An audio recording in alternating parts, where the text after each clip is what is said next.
I remember that for 100 years we have fought these machines.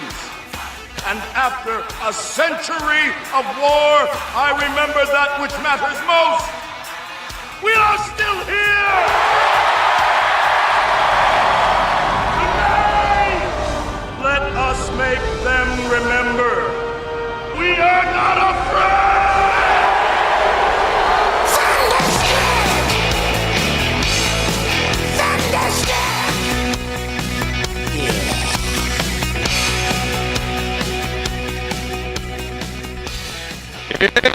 Yeah. Oh, man, crackling.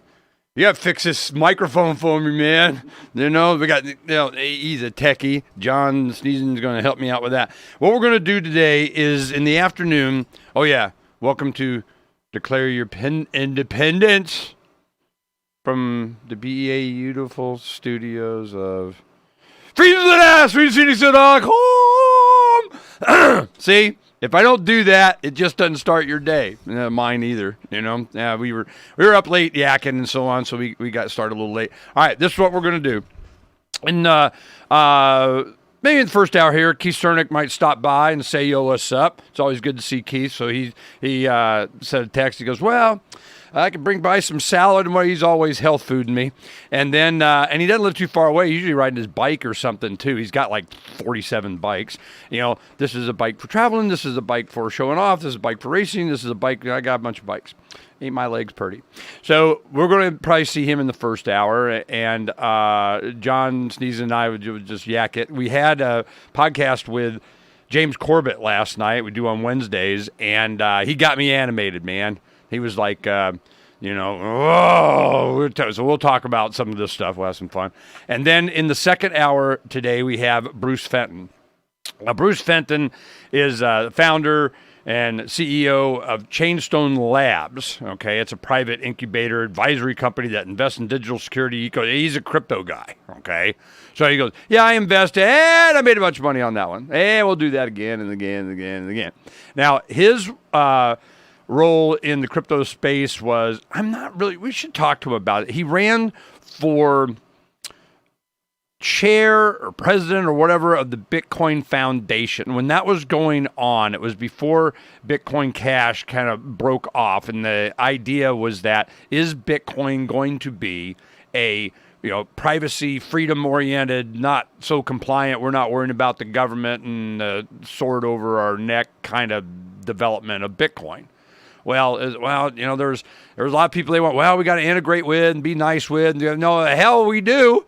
No. So that was Cody Wilson. Cody Wilson represented, we go dark wallet kind of thing. And it was just this discussion, this debate inside. And it kind of, the Bitcoin Foundation I don't know what happened to it.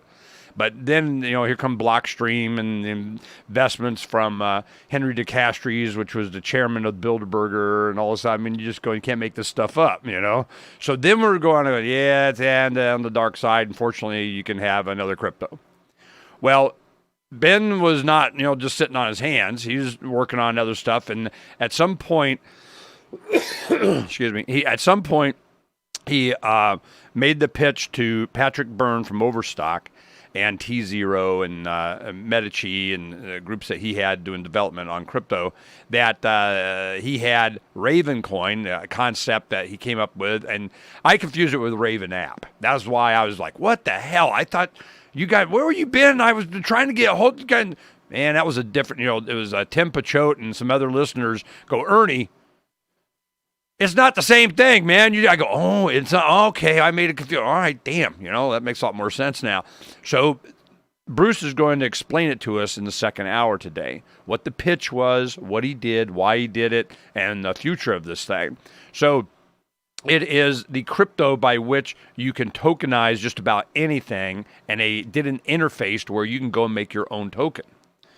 And that's very interesting, and what we were looking to do with it is to start selling square footage on the Precariat, the pirate ship, because there's guys already want to have virtual space, a virtual space disco, So we're going to be having a lot of fun with this, and this is going to be a test case for doing this kind of thing, because Medici, their whole concept has been there's like 167 industries that are going to be totally disrupted by this technology. And it eliminates so many middlemen.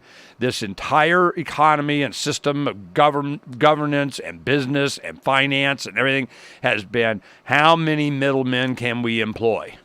And it's gotten really bad. Break countries bad. So when this thing goes, and it's going to go, when it does, what are you going to do? Just start over? They keep doing that. Oh, we got to kick it down the road, and we'll do another election cycle. Well, this next one, I think there's going to be a massive reformation in finance. When that happens, what are you going to go to? How are you going to get paid? What about taxes, if any? What about ownership? What about county recorders? What about property? What about securities, stocks, bonds? Retirements, it's insurance. I mean, everything. So when this happens, it's going to go big. And are you ready? And what, cryptos, digitals, is there an opportunity to invest into something? See, that's another thing. They get nervous when you start talking about investments and, and speculation and so on. No.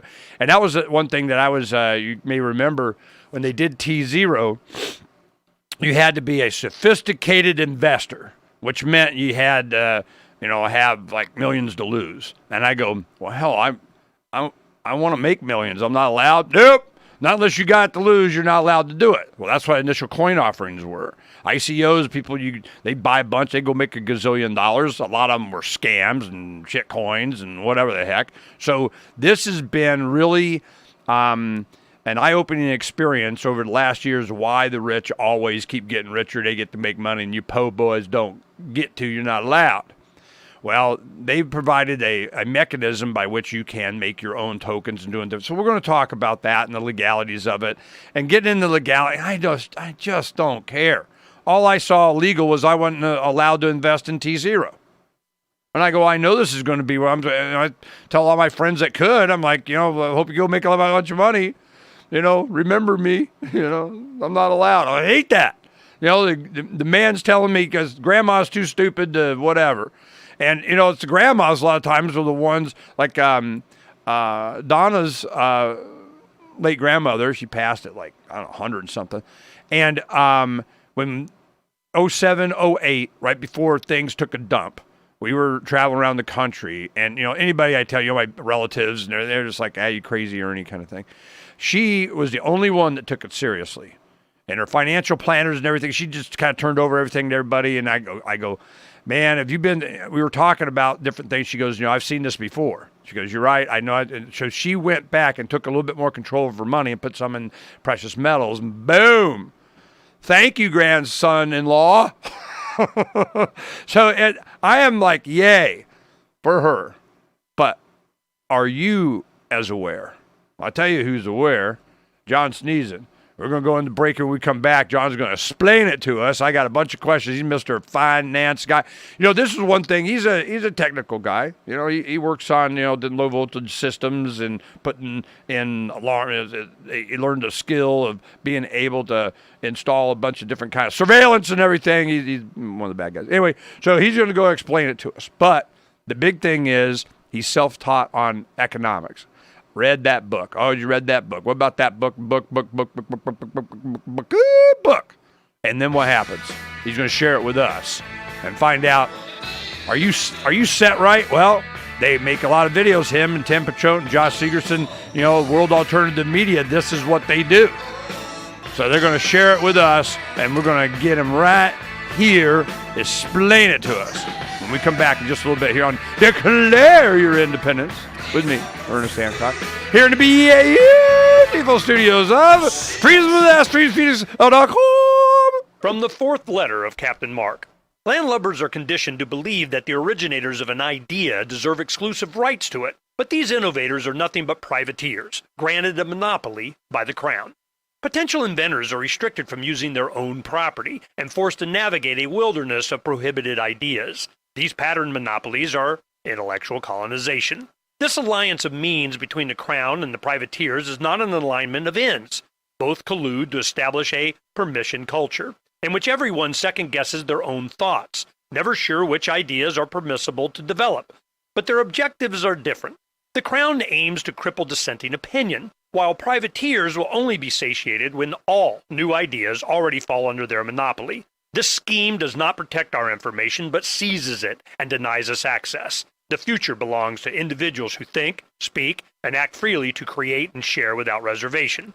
Join the conversation at pirateswithoutborders.com. We have some good news. The indictments against Ross Ulbricht in the District of Maryland were dismissed with prejudice, meaning they can never be refiled. This is especially good because those indictments contain the only charge ever made that Ross engaged in murder for hire. This was a serious allegation that Ross Ulbricht denies. It was never prosecuted or ruled on by a jury, but was trumpeted by the federal government and the media as if it were proven fact. The Maryland court held these indictments for almost 5 years, poisoning Ross's case and leaving him under a cloud of unproven allegations. As explained in Ross's appeal to the Supreme Court, the fact that the judge used these allegations to give Ross a draconian sentence of double life without parole violated his Sixth Amendment right to a jury trial. Judges are required to issue sentences based on convictions decided by a jury, not unproven allegations never even charged at trial. Although this is a positive development, the dropped indictment will not set Ross free. Now, a presidential pardon is Ross's only hope of freedom. Sign the petition at freeross.org.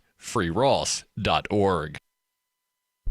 Bitcoin.com has launched a trading platform at local.bitcoin.com, allowing you to buy or sell Bitcoin Cash via dozens of payment methods like PayPal, Venmo, bank deposit, remittances, or meeting in person with cash. There are no ID requirements to sign up for and use the site, and all communications between buyers and sellers are encrypted. Finally, a global trading platform that respects your privacy. Visit local.bitcoin.com to get started trading Bitcoin Cash. Local.bitcoin.com.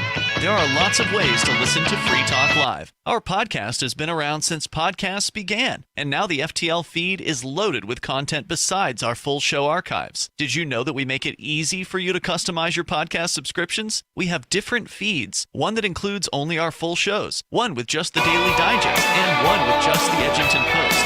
You decide what you listen to.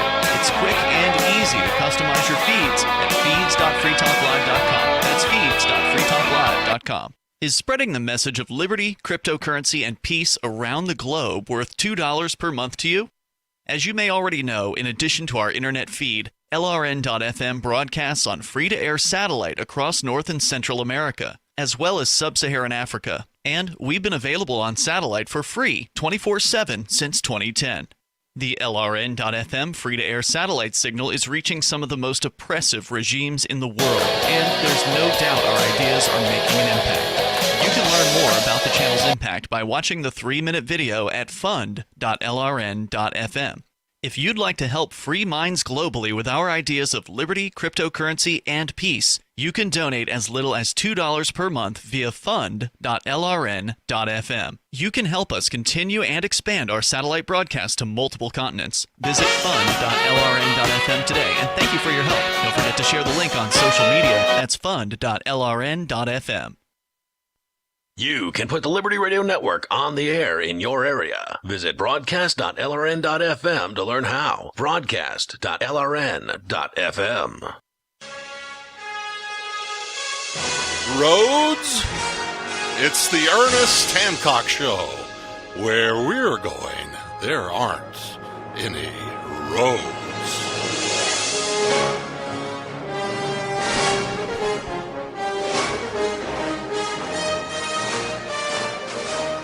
Da-da-dum. Okay, let's take a look. Top left, Freedom's Phoenix. You see, Bitcoin Cash is $2.90. Well, it was 2-0, just a few weeks ago, and then jumped up to 300, and it's been up to kind of doing okay. All right, so Bitcoin 9,200 about, gold 1485. It's down a little bit. It was over 15 there for a little bit. Let's see, silver 1759. I'm thinking silver's still cheap, man. It's anywhere south of, I don't know, $50. I'm just like, man, I got some extra. Do I buy some crypto or buy? I'm like, I don't know. Silver's looking pretty nice, pretty nice. If you got a place to hide it, they're going to want it. I guarantee that. All right. John sneezing. What's the news, man? Are we getting, you're over there checking, doing your phone and such. What's going on?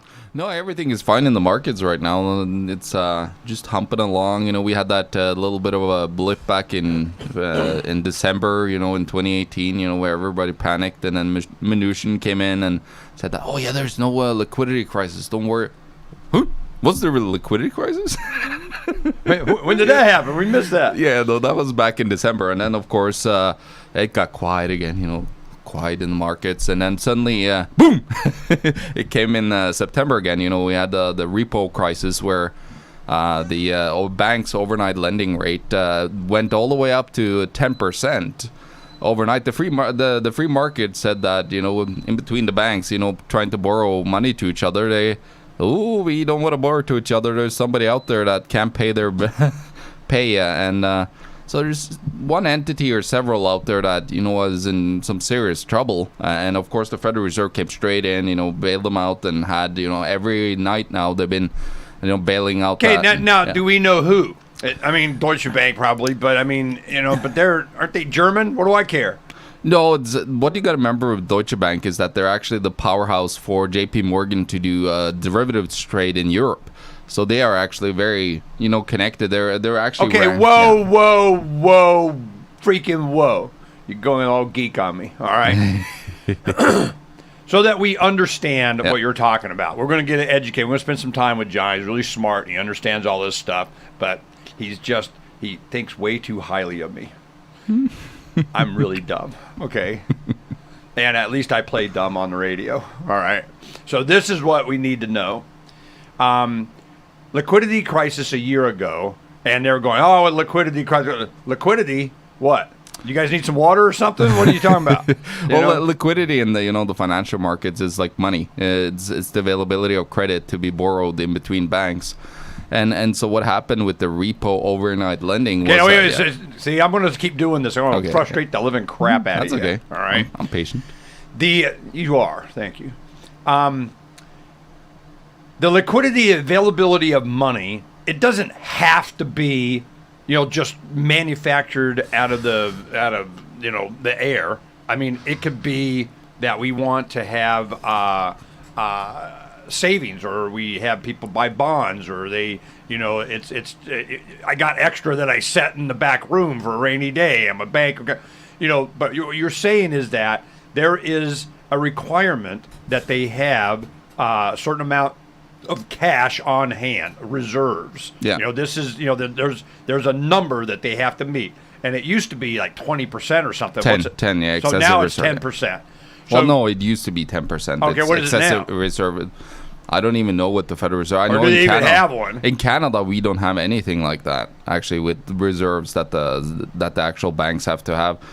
But what's really interesting is I looked at the M0s. So like, why did M0 shoot up? M0. So there's an M0. Is that like an alien? What is that? That's coins and cash in circulation. But now they expanded that to actually reserves with the central banks. So that could be, and I went and looked, what is those reserves? Is it coins and cash that is just sitting in a vault at the Federal Reserve? No, it's electronic money mostly. So it's like M0. Okay, wait. So their claim, all right. I'm gonna try and do Ernie explaining on this, and then you can correct me where I'm wrong, because you guys are killing me. All right. This is what I'm asking. I'm a bank. I'm on the Federal Reserve. The Federal Reserve is U.S. or not U.S.? Well, it's owned by the local banks in the United States. So United States. Yeah. So it's United States. Yeah. Well, there's rumors. See, you're going down the dark side. All right. So we're gonna get this. You guys just relax, because if I can understand it by the end of the hour, you'll understand it. I guarantee it. Okay, because this is the point. You have the central banking system, which is the Federal Reserve here in the United States, which is made up of private banks, and how and who, man, is like this thing. We were talking a lot about this last night, and, kind of my realization in 2008, and I wrote this article, and blah, blah, blah. And then I forget what the hell I wrote, and I read it again. I go, oh, okay, yeah, that. They're good questions. Now, the Federal Reserve is a consolidation of banks, right? Just banks. Yeah, just banks. Which banks? It's all the local banks in all the 12 Federal Reserve districts Okay, around the Federal United Reserve States. districts. Now, the guys that get a vote on whether they're going to raise interest rates, or they Yeah. call them Fed governors or something, Yeah, right? and you got the Federal Reserve of Minneapolis, for example, the Federal Reserve of New York and San Francisco. Right. So that's the different ones around. Now, the this is what United Tim States. Picciotto's always going on about, this plotting of I think interest rates should be here and here and here, and you look at what they say, which don't mean nothing. That's just campaigning, okay? So all this stuff is just BS. Well, where's the factor? What this guy says, and what this guy says, and what they do over here, and all that's manipulated. All of it's for show. All of it, and I don't care, okay? What I'm looking for is the Federal Reserve is made up of these 12 district banks that have some kind of influence on how much money they're going to print for something of whatever. Well, they own shares in the Federal Reserve, and then they get paid dividends 6% per annum. If you go and look in the Federal Reserve Act, you'll find that they actually get paid. The shareholders of the Federal Reserve gets paid 6% in a dividend per annum. 6% of what? Of the money creation that. Whoa! The Treasury they create it how? Would they loan it into existence? They have treasuries, and we got expansion of whatever. Well, the U.S. And no matter what they do, all this stuff, trillions, $23 trillion they add to there, $10 trillion, whatever. The Federal Reserve gets 6% of the money they create by pushing a button. Oh yeah, 6% button pushing. But it's supposed to go to the U.S. Yeah, Treasury. blah, blah, blah, blah, blah, blah. 6% button pushing. Yeah. The U.S. economy, 6%. Button push, 6% of that. Well, 6%. Well, what's their yeah. incentive not to create a bunch of money? Well, the thing is, they have created a lot of money. If you look, They got at a 6% incentive, I can tell you that. Yeah. Okay, now you're saying that, now that 6%, they're supposed to, give it back to the Treasury? Oh yeah, it's supposed to go back to the Treasury, but Why do nobody they? has a Quit clue. taking it from the Treasury, and then you don't have to give it back. Yeah. Why? it's- Well, am I wrong? No. Then why did they even pretend they're going to give it back? No, it's just a show, right? It's just to See, this is why I hate this crap. You go through this and it's just so contradictory, it's so BS, and you just go, simple question, 6%, where does it go? Well, it's supposed to go to, this is the article that I wrote, Why We're All Screwed, the Greatest Depression, back in July of 2008, before it took a dump. I could see what was happening, and I'm going, it's all plumbing leads to somebody gets, hey, everybody all in? You all in? Everybody all in on the table? It's ours now.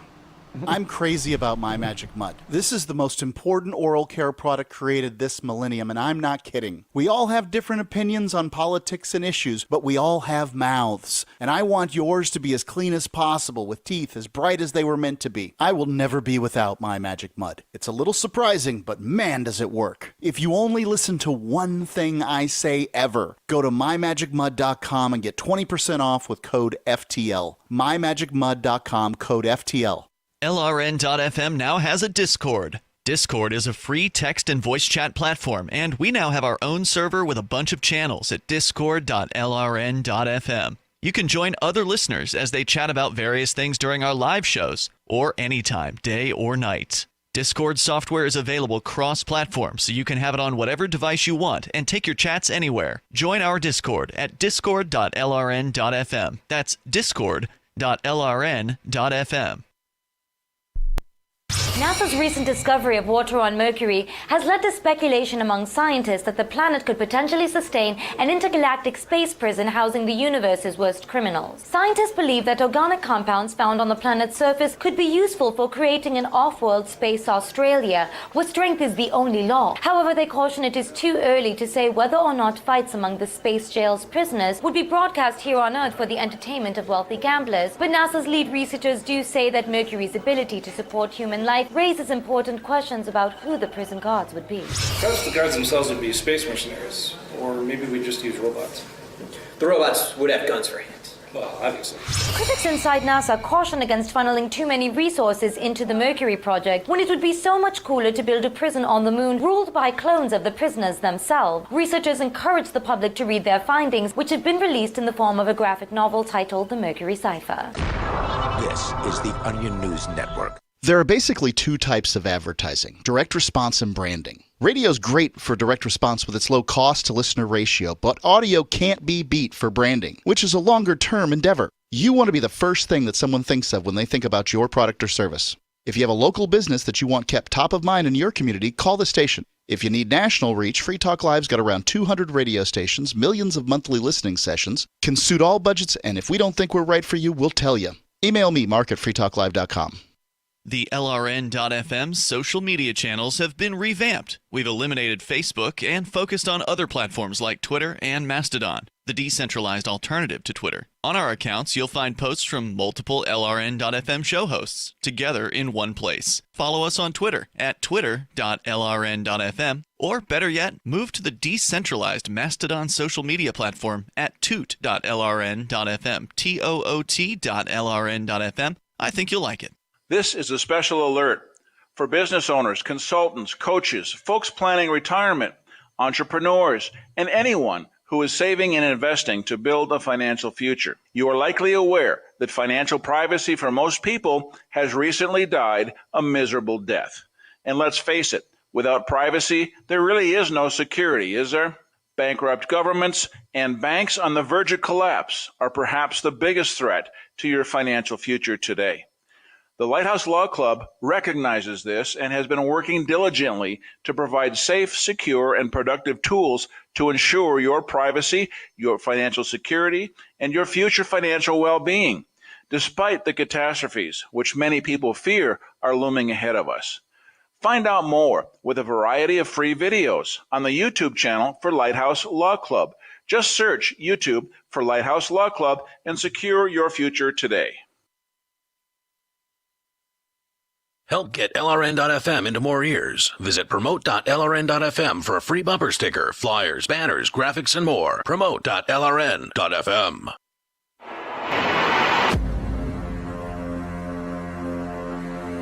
It's time for Declare Your Independence with Ernest Hancock. To be a part of the show, call 602-264-2800. All right. This is why it's going to, be replaced. Because Patrick Byrne calls it a pig's breakfast. It's just a bleeding off, and everybody gets a cut except you. Okay, so this is what I think I understand. The Federal Reserve central banking thing is some kind of charter with the crown that they got. We get to push the button on money and make it and kind of whatever, we're in charge. So central banking this is big mistake, big mistake. I care not what laws you make as long as I control the money, that kind of thing. So the Federal Reserve is made up of these 12 districts, which are made up of these small private banks that are in the Federal Reserve Act says that they get shareholders get a cut. They get a cut of what? Of the debt, the money they create. And this year we created trillions of dollars and we just made 6%. Why? Because it says. Okay, why did it say? Because we wrote it. Get over it. I'm going, all right, well, where's this part about it's supposed to go back to the Treasury? Because I've heard this before, that this money and there's something owed back to the government or the Treasury or something like, okay, well, where's that line on there?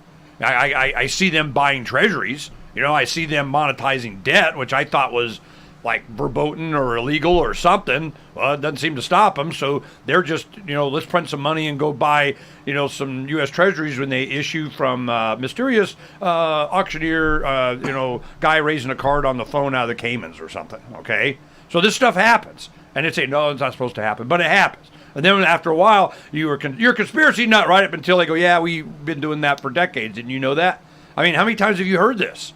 So I'm going, wow, man, what? So we haven't learned it. We got a bunch of crypto super geek activists kind of digging in and find out, writing books, reading books, and doing what the hell is going?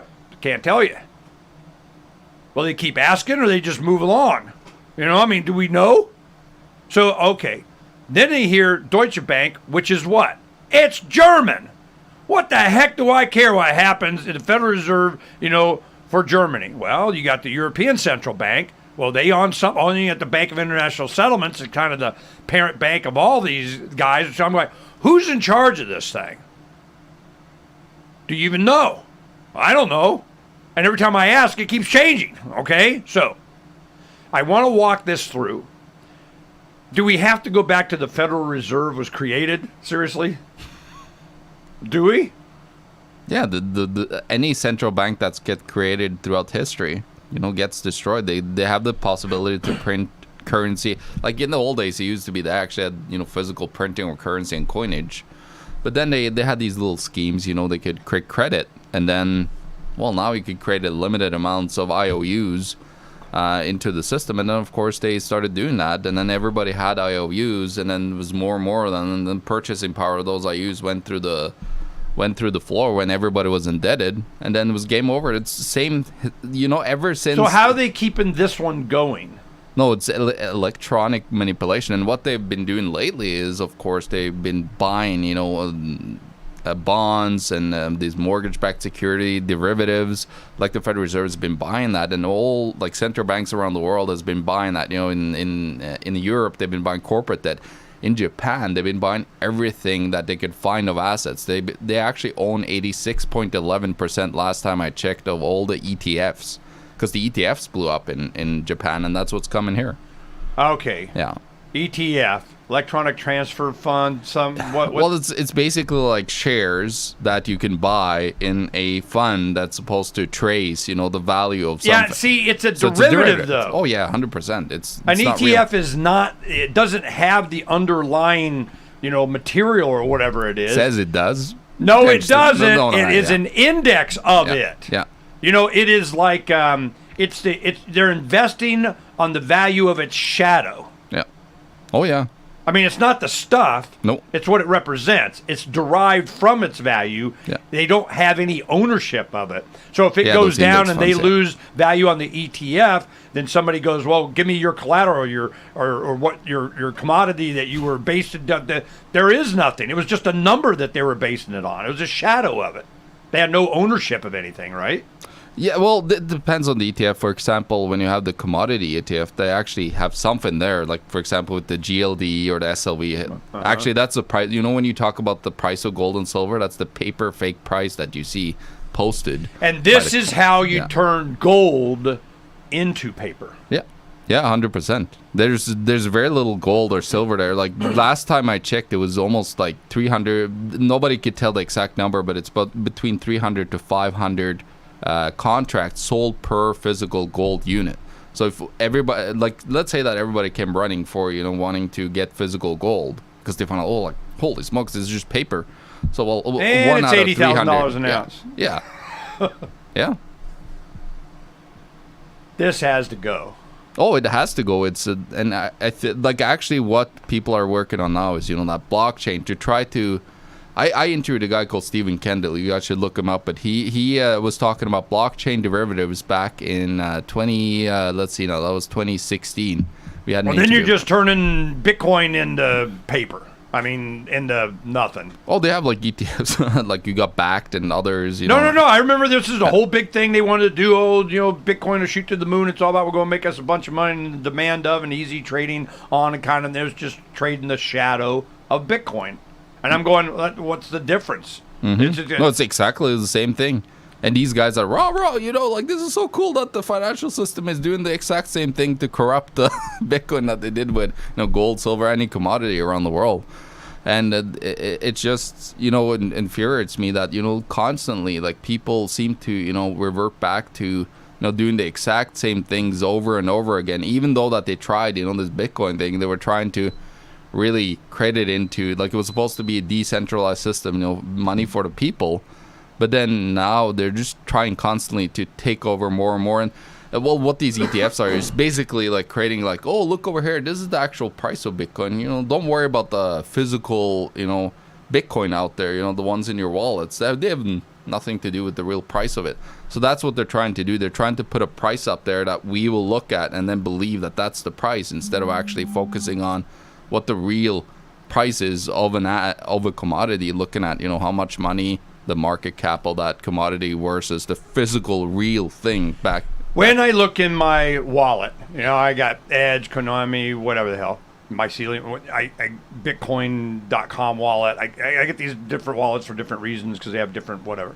So I look in there and it says the price of Bitcoin is. I'm looking at my Roberts ticker up here and it says the price of Bitcoin is. Bitcoin Cash right now is $290.92 and Bitcoin is $9202.20. Okay, so $9,200. When I look in my wallet, it says this, and then on the stock ETF of it, and it says it's $20,000. Does that $20,000 on the market there make my $10,000 go up over here? No.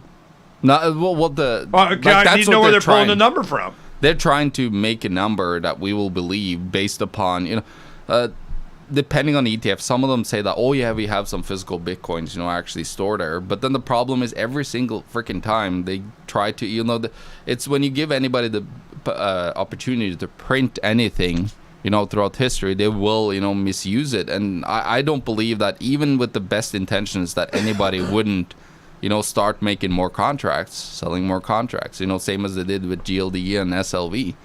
And so... No, explain that to people, a contract. You have 1 ounce, and I keep hearing about... It really dawned on me when they said, well, we're leasing their gold.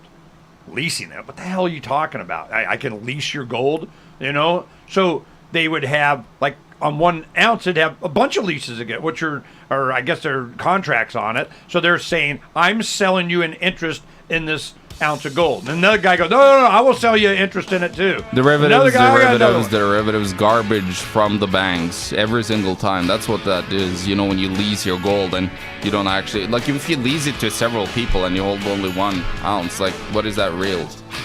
Doesn't make sense to me. No, it doesn't. No.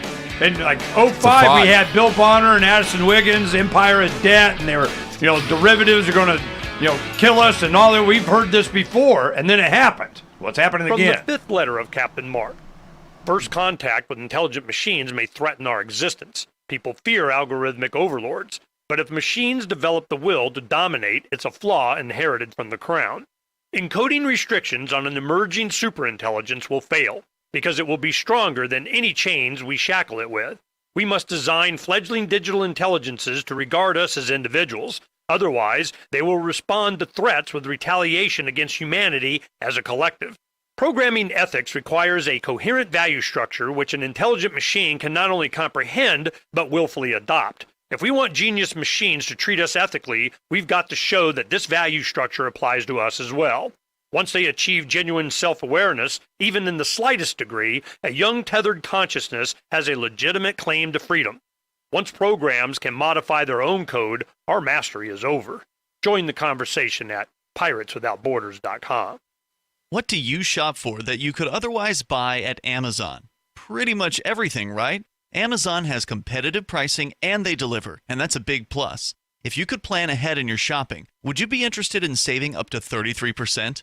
There's a catch. You have to do your shopping in Bitcoin. But imagine those savings. It's like a huge raise. All you have to do is go to saveatpurse.com. We've saved thousands, and you can too. Plan ahead and save. Saveatpurse.com. Imagine someone in your community getting in their car, turning on the radio, and hearing the Liberty Radio Network. You can make that vision a reality with your own micro radio station. Visit broadcast.lrn.fm to learn how you can put our programs on the air in your area. You can have LRN.FM running around the clock, and you can even add in your own local shows. Building a radio station is simple, but programming isn't. That's where LRN.FM comes in. Learn more at broadcast.lrn.fm. That's broadcast.lrn.fm. Looking for a great real estate investment? Consider New Hampshire, which is ground zero for the Liberty Movement. Your first call should be to Mark Worden from Porcupine Real Estate. He's more than just a real estate agent. He's your New Hampshire concierge. Where are the best places to live? Do you want farm, city, the burbs, or forest? Do you want a duplex or multifamily building so that renters pay your mortgage? There are homes in all price ranges in New Hampshire, and Mark can help with financing too. Invest in Liberty and property. Mark Worden can help. PorcupineRealEstate.com. Some of you asked, and now we've delivered. LRN.FM's live Keene, New Hampshire studio shows are now streamed in HD on Twitch. Visit our channel at twitch.lrn.fm and give it a follow. If you have Amazon Prime, you get 1 free subscription on Twitch. If you use it on our channel, Twitch will give LRN.FM a monthly piece of your Prime subscription cost. So please watch, follow, share, and subscribe to twitch.lrn.fm. That's twitch.lrn.fm. Since time began, tyrants have taken aim at personal liberties. Now there's a movie that aims back. The government has no more right to tell us what to put in our bodies than they have to take our guns or tell us what books we can read. 6 drug police were eaten by bears while raiding a marijuana farm. On your knees, you dirty hippies! Jesus. On your knees! What's the problem, officer? Today, many cops who enforce pot laws do so only because it provides them with cushy jobs, good benefits, and a chance to push people around. I was an undercover narcotics officer. The drug war is nothing but a farce. The Second Amendment says you gotta keep you and your gat intact. Guns and Weed, The Road to Freedom. A film by Michael W. Dean and Nima Vadadi.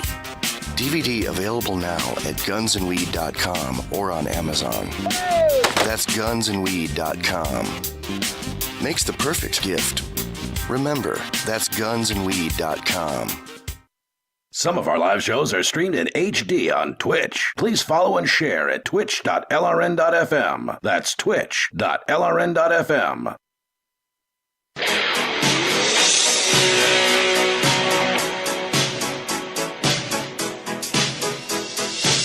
Freedom is the answer. What's the question? You're listening to Ernest Hancock. I want to break free. Ba-rum. I want to break free from your lies. You're so self-centered. Uncovering the secrets and exposing the lies. All right. We're uncovering some secrets here. Because, this is a good prep going in talking to Bruce Fenton in the next hour. Because when this thing resets, Medici is Medici is under T0 and Overstock, and that was all part of Patrick Byrne's thing. And they have this big building in South Salt Lake City that looks like the Apple spaceship building, but it's a peace symbol. From the air, it looks like a peace symbol, And I'm going, because you can. So in there, they have the offices that a lot of these guys are doing this work. So we're getting a little view inside. Hook you guys up, a view inside of the solution to what John's talking about, what's going to happen. Now, I can ask these simple questions, but John will tell you there isn't an answer because they lie. I mean, it's not working the way that they've been telling you it's going to. So I'm looking at a Federal Reserve that the way the financial system is set up now, here in the United States, they have what they call a reserve requirement. A reserve requirement, what that really was for is runs on the bank, right? Yeah. They wanted to make sure when people went to the bank and, hey, man, I need my cash. Yeah, it was here a minute. I can, next to my Yeah, we're gone. It's your money. You just can't have it now. I mean, and we've gone through this just in the last decade. You couldn't take out more than 3,000 or 5,000 at a time. It's been everywhere in Europe. It's been several banks everywhere here and there. We almost had it in Canada on a bank just recently as well. So it always happens because there's always bad and malinvestments because now banks can just take your deposit money and then just play with it and spend it in the markets. Oh, they changed this just recently to where when you re-upped your bank just in the last 5 years or so, they made it very explicit. It's their money. When you deposit it, they totally agree. You're lending it to them, yeah. It's theirs now. Well, this is what, okay, I'll give you an example. MF Global. Gerald Celente goes and he figures he's going to get a deal. He's going to get a contract, a futures contract on gold. He got a good deal. This future contract was cheap. I'll do it this way. It's better than going down and buying. Buying big ounce, yeah. Yeah, I don't need to go buy the bar. I'll just go ahead and I'll say I'll do a futures contract and take delivery. Because usually what they do is they always sell it. They keep rolling it over or something. We don't want to give you the money. Tell you what, we'll give you 110% of credit again for you if you won't take. I mean, this kind of crap was going on. So I got a deal. I want to get this gold. It was not a small amount. I don't know. It was 100,000, 200,000, some money. So he bought a contract and wanted to take delivery. Well, MF Global goes out and they invested his money into the Greece debt or something, thinking the ECB was going to bail them out. And they're just playing with other people's money. Well, then all of a sudden, we went bankrupt. So that deal didn't work out and you lose. And he goes, what? I just gave you money for a contract. I want my gold. Give me my gold back. Yeah, but you totally agreed on this one word. And I talked to Charles Glass and go, what the hell happened? He goes, you just need to look up one word, rehypothecation. And I go, all right, fine. I look it up, and it means that they took your money And they are allowed by the law, especially in Europe or through London, it's different everywhere, that they're allowed to take your money and use it as collateral for their investments. And if their investments go bad, your money goes away. And you totally agreed for the privilege of being you able lent it to them. Yeah, you the one gave it to them. It says right here. So Gerald's like, those crooks and thieves, and I go, well, you totally agreed. On the risk of what you gave it to him. Yeah, nobody made you give it to him. Yeah. Rehypothecation. And rehypothecation just means that whatever money that you give to them, they can use for their investments, and you are their collateral. And you totally agreed. How far off am I?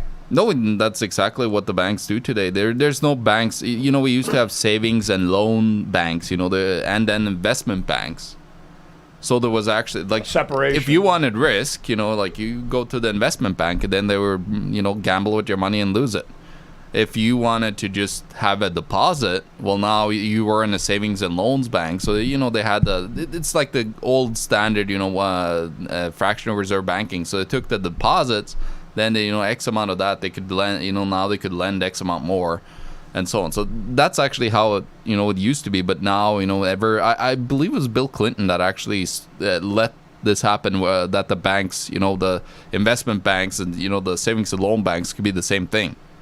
So that's what, in 2000 and 2008, that's what really has been blowing up, because everybody think that they could have, a deposit in the bank, and then they get surprised because the bank has, for example, in Cyprus, what happened was that, we did the derivative bet, we did a credit default swap on, the debt in Greece to falter, but then Greece got bailed out, so really that debt didn't go sour.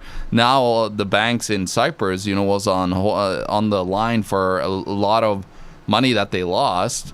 And so what happened was that their poor depositors was caught in the mix of this, and then what ended up over a little bit of time is that everybody lost a portion of their money. Even the guys that thought they were, insured with, like here in the U.S., it was FDIC, or you got the Financial Claims Scheme in Australia, or the CDIC in Canada, where they say that, X amount, will be protected, if you're under 100,000 US dollars, Canadian dollars, or euros, you're going to be protected, don't worry about it.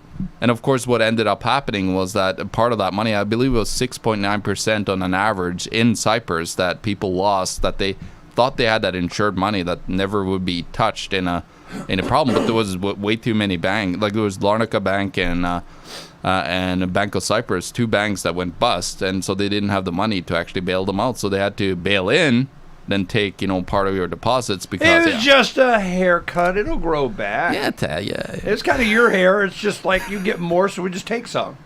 Which was what, like 10% or something? Well, it was 6.9 for the people that actually had insured money. Then it was anywhere from it was 9.9 on an average for the people that were above 100,000, but some people lost 50%. So wait. So these guys, they go like this. They said, "Well, you had us ripping you off insurance for a couple of percent."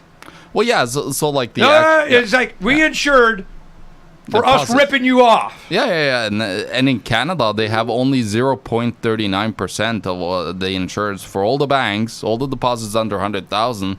The fund that is supposed to protect it is only 7.39% of that total. Okay, the money that's supposed to protect them, it only has a small percentage that it can actually. Wow. Okay, we have the third hour. We're going to, unpack this a little bit more. This preps us a little bit for us talking to Bruce. Because when we talk to Bruce, this is going to happen. When it does, the backstop is what? A reset, and now our money's purple, and you get the new script of the central bank? Or are we going to go, we're done, we're going to go to something else? Now, be careful, because when you go to something else, be like what India did, ain't no cash no more. You're not allowed to have cash. It's all digital. But there was a rebellion on that. Do they have cash now or no? Well, they still have cash, but they banned, their highest denominated notes. That's one of the strategies that Kenneth Rogoff talks about in his book, Curse of Cash, where he lays out their game plan of removing cash and going cashless. So one of them is, of course, going after the biggest denominated notes, because they are the biggest portion. We used to have $10,000 and $1,000 notes Federal Reserve used to have bills that were $10,000 or $1,000 or whatever. Those have gone away. It's all hundreds now. Yeah, and it's a slow incremental, attack on, those high denominated notes because they don't want, people to have large amounts of cash available to them. Well, now it used to be what a $100 bill would buy you even 10, 20 years ago. Now you really need a $1,000 bill. Oh, you need probably like $10,000 bill even for the higher. So this is now it's gone to digital, and I remember the Visa the bank commercials used to be it's rainbows and unicorns, and they're going through a retail white set of, and the music's playing and they're bopping around and kind of blip blip blip blip blip easy pass kind of thing, and then all of a sudden somebody's going to like pay cash or write a check or something. The entire world stops. Mm-hmm. See, you're one of them, you Luddite. You're out, guy. You want to like use cash and stuff. Just wave through. Just pick up your stuff and walk out the door, and it charges you. Yeah, you want the banking system to fail? What's wrong with you? So this is it. What we're describing is inevitability. This is coming, and there's nothing you can do to stop it. It's what you do during and after. That's what's going to happen. And they didn't anticipate when they kicked their can down the road to do it again a decade later, a decade before, they didn't anticipate blockchain technology to eliminate all of the middlemen on this that are doing this. That cannot be allowed, and that is the existential threat, which means extinction event. So we're going to see when they go extinct, then what? Bruce Fenton next hour might help us. We'll be right back.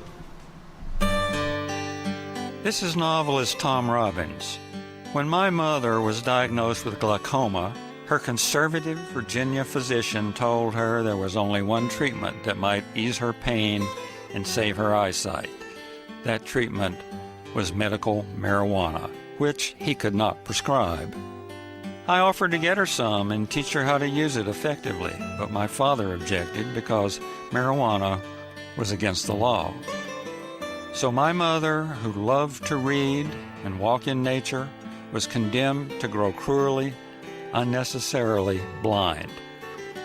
Tragedies like this happen all the time, but they don't have to keep happening. To learn more about medical marijuana, call the Marijuana Policy Project at 1-877-JOIN-MPP or visit them on the web at mpp.org.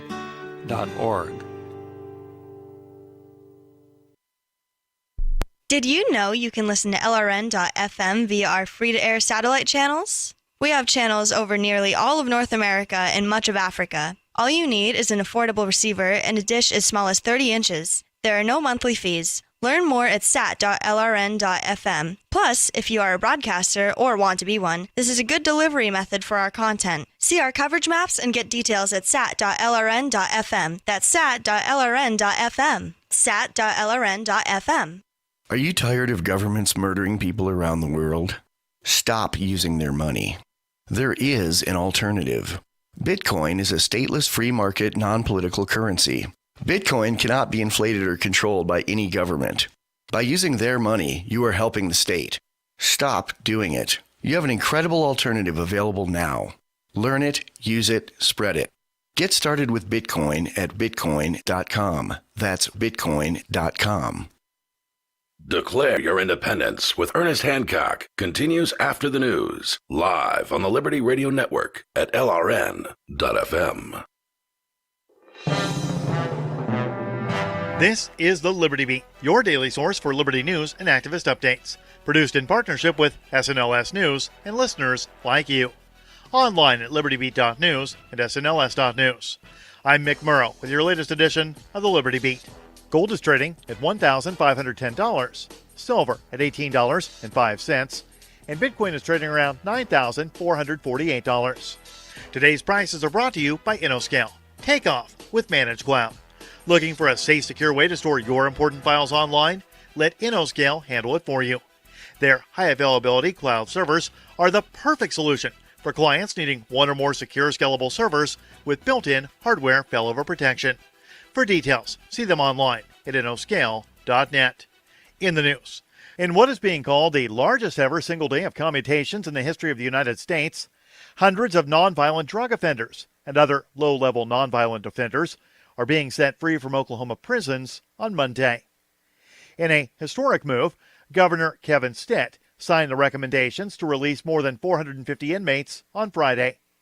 Now, all of those people whose lives were thought to be ruined because they were caught with substances deemed illegal by the state will have a second chance at life. Activist Post reports the move comes after a 2016 measure passed through the Oklahoma legislative process titled State Question 780, making low-level drug and property crimes misdemeanors instead of felonies. Governor Stitt signed a bill earlier this year, retroactively applying the law to those who were rotting in jail for having a bit of a plant on them.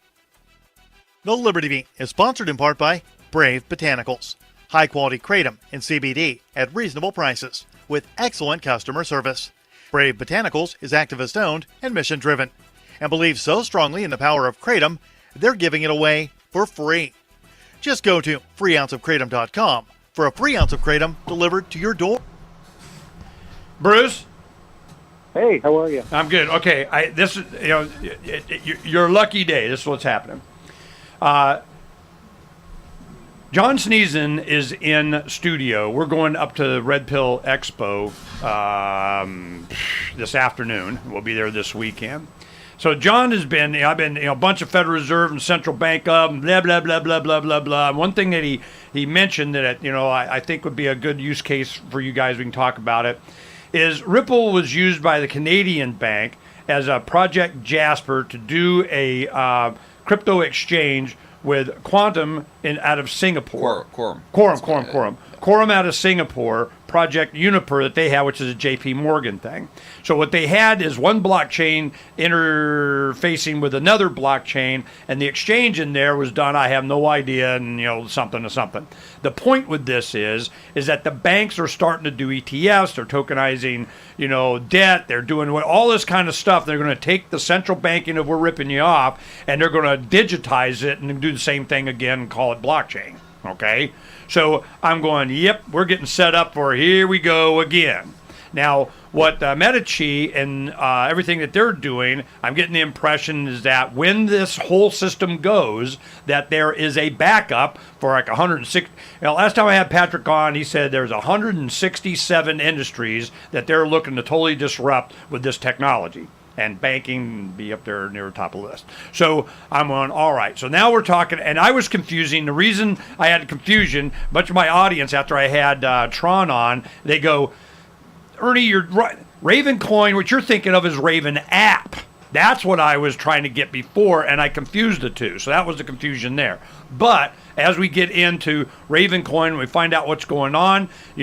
Bruce goes to Patrick, hey man, you need something I got and we can run and make and do and get, and Tron comes in and makes, and here we go into the future for when this all starts crashing down. Raven Coin can be a mechanism by which individuals can have their own tokenization of stuff. But then when you start doing that or talking about creating your own or security, then you get into all the law stuff and you guys be quiet and you won't tell anything. Okay? So I'm just like, what?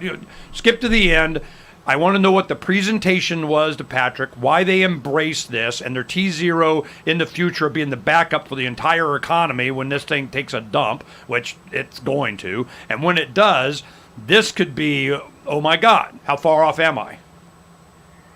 Yeah, the only thing is,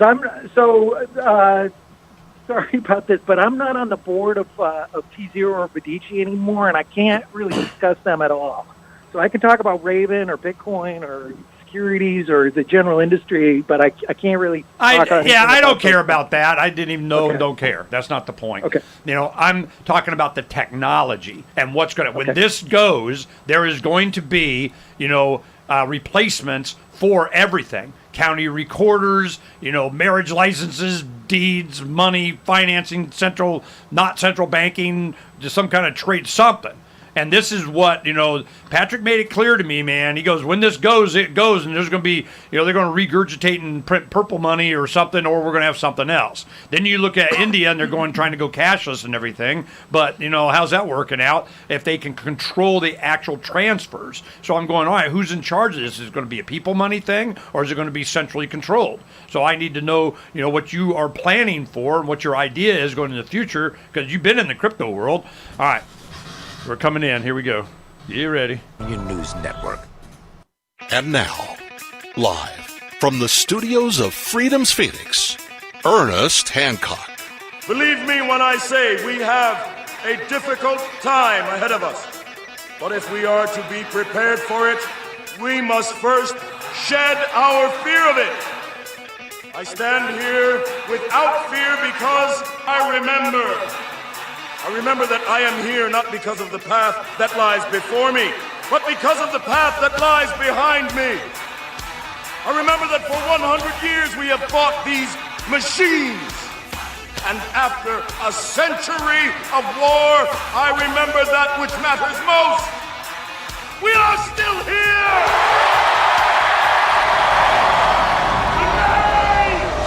Let us make them remember. We are not afraid!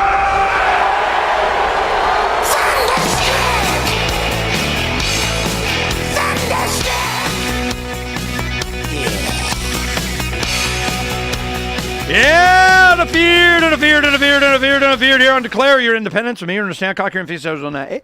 From the beautiful studios of Freedom's of the Nest, FreedomsPhoenix.com. All right, this is going to get right to it. And talking with John Sneesen in the last hour, trying to get, an understanding of what's coming, and it's just, and we're done.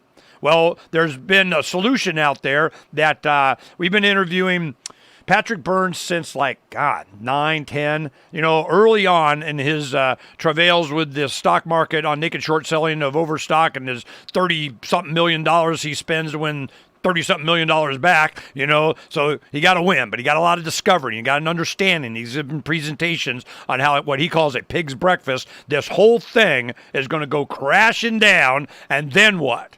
The financial industry, the central bank, the derivatives market, the stock market, commodities market, everything. It's going, man, what a bunch of crap. And all plumbing leads to they, them, those, and not you. Here comes blockchain technology where you can cut out a whole bunch of the middlemen.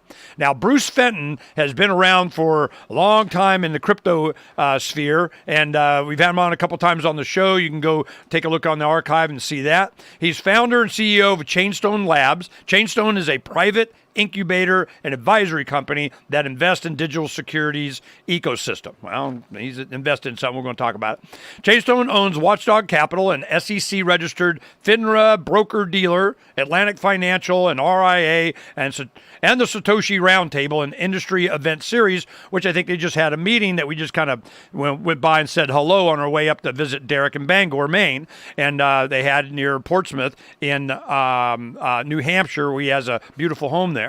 Now, Fenton is a former FINRA principal and economic advisor specializing in emerging markets and technology. Bruce has worked on Bitcoin since 2012 with the Bitcoin Foundation and co-founder of the Bitcoin Association. He's been active in Ethereum, Ravencoin, and other projects. Previously, Fenton worked in Saudi Arabia for a large private equity firm and a multinational foundation. So the boy be, all financed up and blockchained up. Now, let's go back to the beginning. Bruce, I remember the Bitcoin Foundation and your interest in being in steering and being part of something or something. What has been your interest in blockchain? Why have you been, from the beginning, you're interested in this at a high level of finance, from a different perspective? Why? I think the biggest thing is that it eliminates the need for trusted third parties. So you have, and trusted third parties aren't necessarily bad if they're voluntary, but we have a lot of times where they're not voluntary. You have central banks, you have other groups where you have these trusted third parties where we have no choice but to trust these groups. And what a blockchain can do is enable you to trust the chain instead. And so, and that's verified by a bunch of peers, on a good blockchain, a real one like Bitcoin, you have a whole bunch of peers that are saying what's true. So rather than saying that, what the Fed or Merrill Lynch says is true, you can trust thousands of computers of your peers saying what's true. So that's a big advantage because it gives people more control and more flexibility, and it reduces the power of these central organizations, which sometimes aren't good. Okay, now from your and I perspective, we've been friendly, get along, kind of, it's all good, but we may have a little bit different perspective on how compliant we want cryptos to be, or how integrated they are into the stock market, and how many laws are passed. To me, it worked just fine without anybody doing anything. It's just people money, you bite me. Well, then they go, whoa, we got to get it integrated and save America and society of kind of something. So are you for some kind of integration into the system, replacing the system? Do there need to be laws? Or what is your role in trying to integrate crypto technology into our financial system? Well, I'd rather see less laws or no laws, pretty much. The one thing, as far as the current regulations, the reason that we're going down a regulated path with securities, it's a lot like drugs. Like you and I I assume that you're against the drug war and against all the the criminalization of marijuana and everything. Yep, I'm that libertarian. Yeah, me too. But reality is you just can't open a dispensary in New York without a license. It's you have these systems that are there, and that's securities are kind of like drugs. They do it at every store or every street corner in Harlem. I guarantee that. Yeah. But if there's so what I'd like to see is alternatives to securities that are not securities, and then they're not subject to those laws. And I'd like to see the existing securities laws reduced. But in the meanwhile, we're more like I guess to use an analogy, we're more like a legal dispensary. I don't think you can really do securities in the U.S. without complying with the laws, because I've been governed by those laws my whole life. I don't like the laws. I wish a whole bunch of them would change, particularly things around accredited investors, AML, KYC, all this kind of stuff. Okay, now if you get the government, if you get approval and you get them involved, that's necessary because what? When something goes wrong, they can enforce some contract, or they require some reserve, or you put the code in their database of the attorney general or something. I mean, what does that mean? Yeah, well, basically securities laws, and as far as laws go, I'm a libertarian anarchist. I believe in getting rid of almost all these laws. But as far as laws go, most of the core securities laws, the old ones, they're not that bad from an ANCAP standpoint, because a lot of them relate to things like private property and the rights that shareholders have. If I sell you 10% of my company for $100,000, and then tomorrow I sell it to Microsoft for $1 billion, and I say, oh, sorry, I diluted you, that's not fair. And you should have a right to go and say, hey, I own 10%, man. And that's what a lot of the core securities rules are. And those aren't that bad. I wish they were more voluntary. I wish that instead of the government doing it, you had a voluntary organization doing it, and it was entirely voluntary. And hopefully we're moving that way with smart contracts and things where people would just be able to have their own voluntary agreements.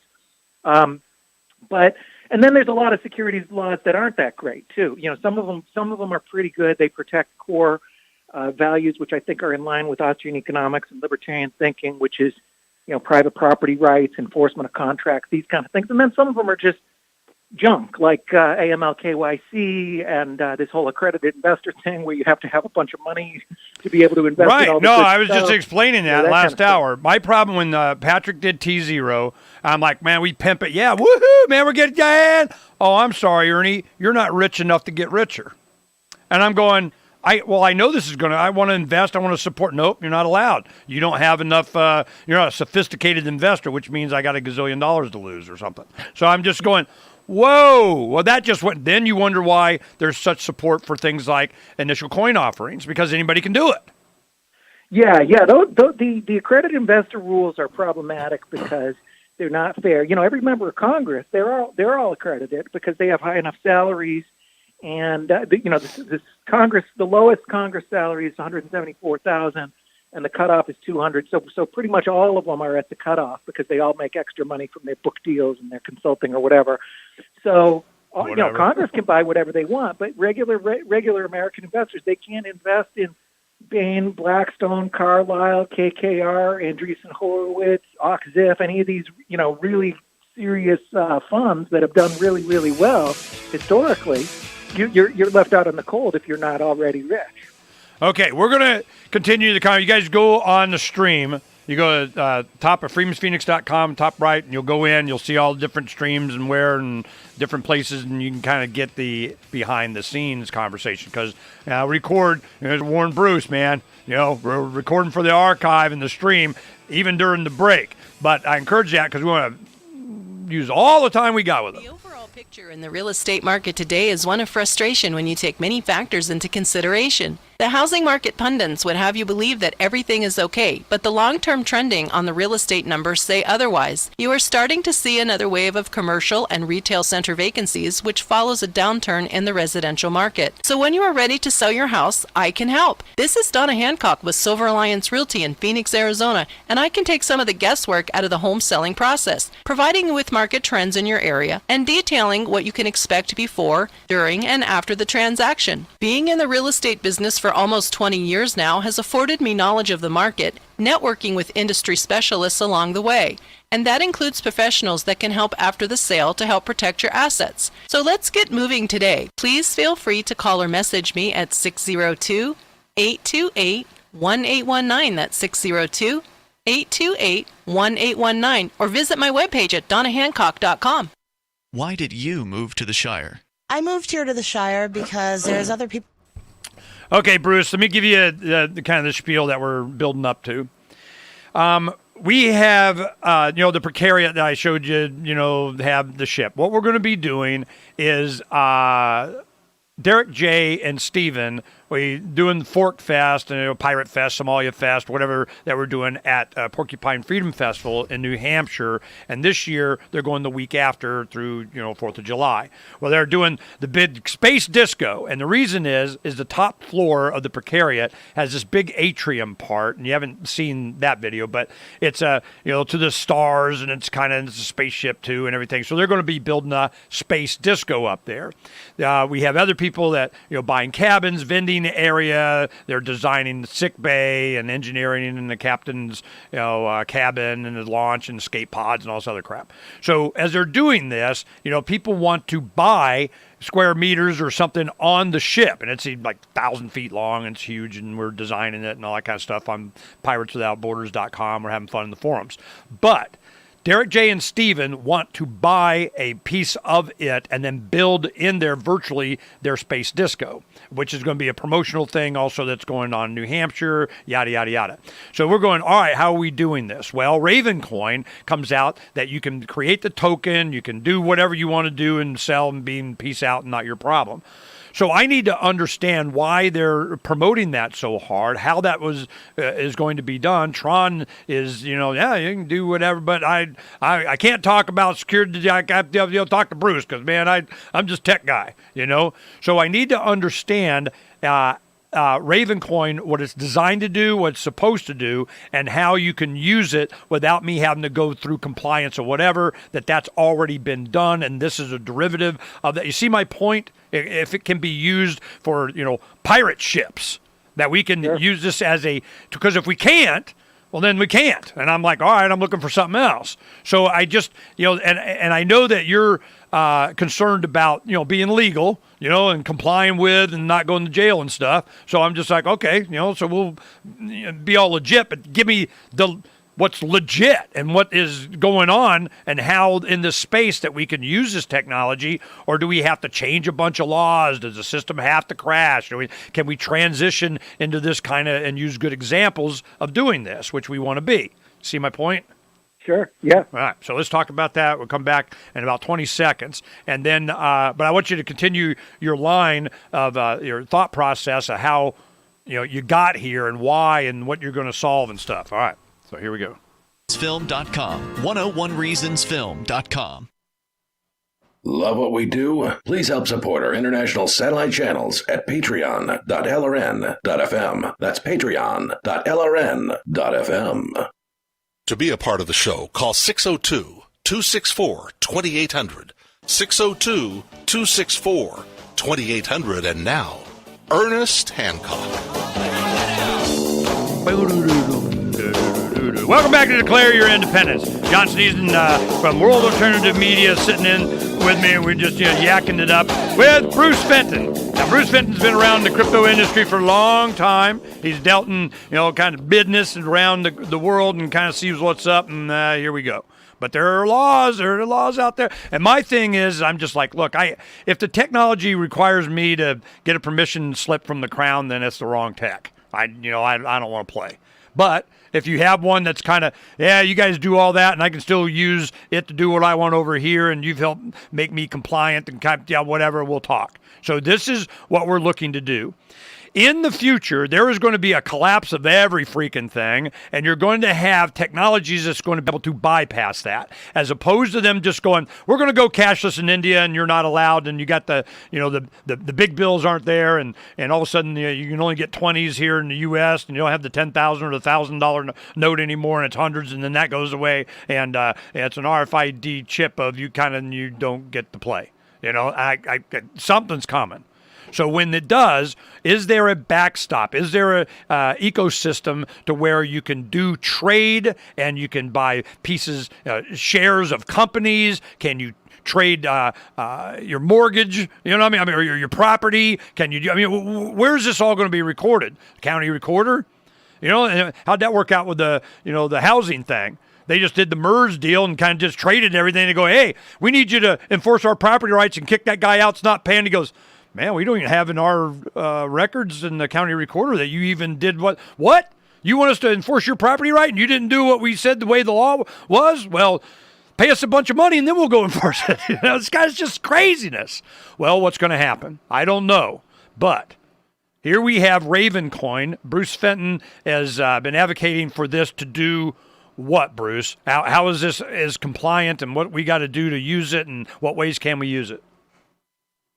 Interesting because it doesn't have any compliance features or AML or anything like that built into it. It doesn't have any compliance features at all. It doesn't recognize any government. It doesn't recognize any rules or laws or blacklists or anything like that. It's just in the spirit of Bitcoin. It's just code. In the spirit of the cypherpunk sort of ideals, it's code that was designed and written by volunteers and then given away for free. And anybody can do anything they want with that code. They can run it on their computer and join the network. And if they do that and they mine, and by verifying what happens, with each block, just like Bitcoin or Litecoin, then you get a reward if you have enough computing power. And that's how Raven are issued. And then you can take those Raven and use the same software, the same wallet that you mine with. You can create an asset with it. And the only thing that's aware of the asset is the blockchain. It's not registered with any central party. There's no government or anything like that. So what you can do with Raven, with 500 Raven, which is, I don't know, $10 or something, you can burn the Raven. It just disappears. It goes to an address that nobody owns. It's just a blank address. So you burn that Raven, and then you can create an asset. So you can create, Ernest coin or whatever you want, and then you have that asset. Now then you can do whatever you want with that. You can make that asset. It might be something you don't need to comply with the laws.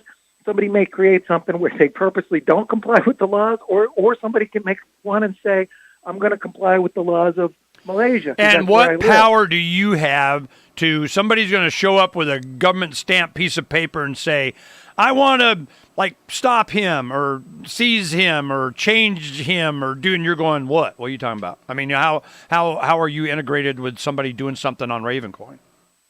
Well, I don't have any nobody has any special power or role at Ravencoin.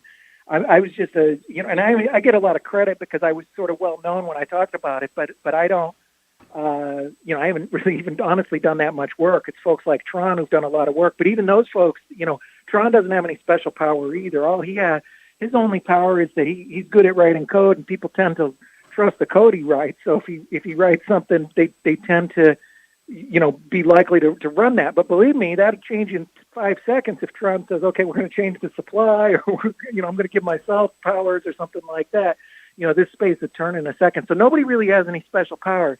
The only one who has powers is the issuer, whoever issues that token. So if you issue, XYZ token, you have power over that, but nobody even knows who you are. Okay, so the backbone of this is just like a proof of work thing, and I know they're doing graphic cards and they change algorithm, whatever, so they're not doing ASICs, these high-powered application-specific integrated circuit, blah blah blah blah blah. But they're doing graphic cards. So I talk to people that have all their crypto mining, their S9s and L3s and everything down in their graphic cards, kind of sitting over there not making money because they can't make money. So I'm going. Yeah, you got that graphic card rack there? Can I buy it? Why? Because I want it. Well, I'll do that. So then you get, Raven coin. Why am I doing Raven coin? Well, it's at, like 3 cents. It's been hovering around 3 cents for like ever. It's been as much as 6, 7 cents. But to me, I'm looking at this, and I know what'll happen. If we start giving, so that's the first thing. I'll tell you, FYI, I went out and bought, 20,000, which means like, I don't know, $60 or something. I don't know. It's not a lot. It's 600. It's a little bit of money. I had $500 in it or something. So I get a crap of a Raven coin. Why? Because of the tech. And I'm going, all right, I invest in tech here, tech here, tech here. If it can give me what you're talking about and we can use it, all right, cool, because I need 500 to do whatever anyway. So I'm going, all right, so I got Raven coin. Well, it seems like it has been stuck at like 3 cents. Is that intentional? Is there, somebody buying into it or selling and whatever to keep it after you want it stable? Are you looking for it to shoot up? Is it meant to be a currency at all? Is that even what it's for? Yeah, its primary purpose isn't really to be a currency. It needs to have some value for people to be incentivized to run the network, just like Ethereum. I don't think it's intentional. I mean, there isn't really. It's very distributed. There's nobody with any power over it. There's no foundation that runs it. There's nobody with any. There was no pre-mine. There was no fundraise. There's nobody that has any special power. There's not even any really big holders. Medici was one of the largest holders, but even that's less than 1%. So there's nobody that a lot of these ICOs that it's like 70% is owned by insiders, or there is no insiders with Raven. And even folks like Tron or me who were active early, we had to go and fight out for our coins just like everybody else. We had to buy them or mine them in the market. It's very competitive. Right from day one, it was pretty competitive. Within a week, there was like 4,500 miners. Well, the issuance it follows the distribution of the 21 million limit, like with Bitcoin, except it's 21 billion, and the market cap now is 140 million. So it's not like nothing, Yeah, so exactly. But so I'm going, okay, so it's another, I got coins coming out my rear. The reason that I was interested in this is because I mistook it for another one that I was, had all these privacy features. And go, finally, somebody's doing, okay, get on to it. Then I find out I was thinking of something else. But in the process, I learned what you guys are doing, is that this is it going to have some at the base creation of Raven coin and the mining of it? Does it have some kind of compliance features, or it doesn't have to be compliant, or it can't be? We're going to find out when we come back. I want to know what we're getting into, because the features of what it's going to be able to do to allow us to sell tokens that represent something. Isn't that a security? I don't know. Maybe it is. They always say it is. Whenever I want to do something cool, I'm not allowed because I'm not allowed. Well, what if I don't care? We'll find out. Are you making sense? Okay. You understand my point there? It's, Sure. Raven coin. You say, look, we just created this code. What you do with it's not my problem. Peace out. I mean, is that basically your position? Well, yeah. I mean, that's the way the tech works. It's pretty much, cypherpunk ideals. You can, just like Bitcoin, you can use it however you want. But see, this is the attitude that Ross Ulbricht had on Silk Road. It's like, hey man, I just did a web page and you guys do what you want and peace out. And they go, oh no, you did not get a permission slip from the Crown, and we're going to slap you around and you're not allowed. So this is when it becomes popular and it does this kind of. I mean, is there some vector they're going to come in and, I don't know, Hellfire missile all miners or something? I mean, what can they do? I don't know who they'd come after. I mean, it's just been a whole bunch of people who volunteered, and you look at what each one has done. You say, like, who would you go after? What would you go after them for? It's legal to write code, and it's legal to give away code. Yeah, this week. And it's legal to download your code and use it. Now, what you do with it, I mean, you take it a step further, and certainly you could do something illegal with it. There's ways you could you could, I'm sure just like Bitcoin, you can figure out a way to do something illegal. But for them to really try now, anybody have an issue with the protocol itself, then it's exactly the same mechanism as Bitcoin. So you'd need to really attack that, and then you're looking at things like free speech and stuff, which are pretty hard to attack the right of somebody to come up with an idea. Hard doesn't mean impossible, but I understand. You made it, to where, there's nothing here. It's just people running code on their hardware with their machines on their ones and zeros that they digitally, send on their communication lines with there. So I get it, but the how it would interface with a bunch of other stuff and why there's an interest, with T0 and Medici and all that kind of stuff is what is the plan for the using of Ravencoin and why they supply any resources whatsoever or even a nod towards this? Why? I think it's part of their overall. Their overall business plan. I can't really speak too much about what their motivation is, but I think that it's just because the code itself is open and anybody can use it for any purposes, but it's also designed to be usable for people who do want to comply with the law too. It's designed that the Dead Cow, Cult of the Dead Cow, the hacker group used it to make some coins, so that's kind of an underground thing. But it could also hopefully be used for people to make securities that are compliant. That's a good use case, especially in the United States. Securities is a huge industry, and like I say, it's one that generally you got to comply with the laws, at least if you're in the United States. And so that's a good use case too. So you can build things on top of it, but it's not part of the code. It's not part of the core code itself. There's tools that would be. You could build on top of that to make it so you can comply with these extra rules if you choose to, all voluntary. Oh, don't you think those hate that? Well, hey man, you can just if you're nope. This is a trend of we don't like it. We don't like it one little bit, don't like it. Have you been contacted by any regulators or anything?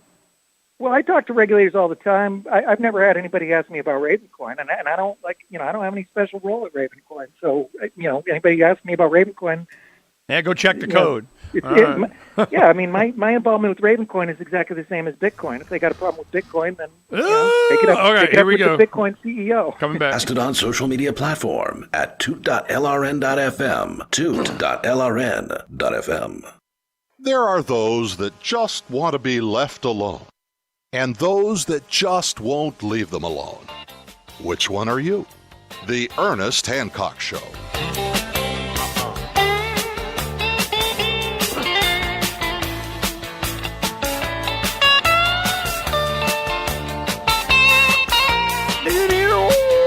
Welcome back to Declare Your Independence. All right.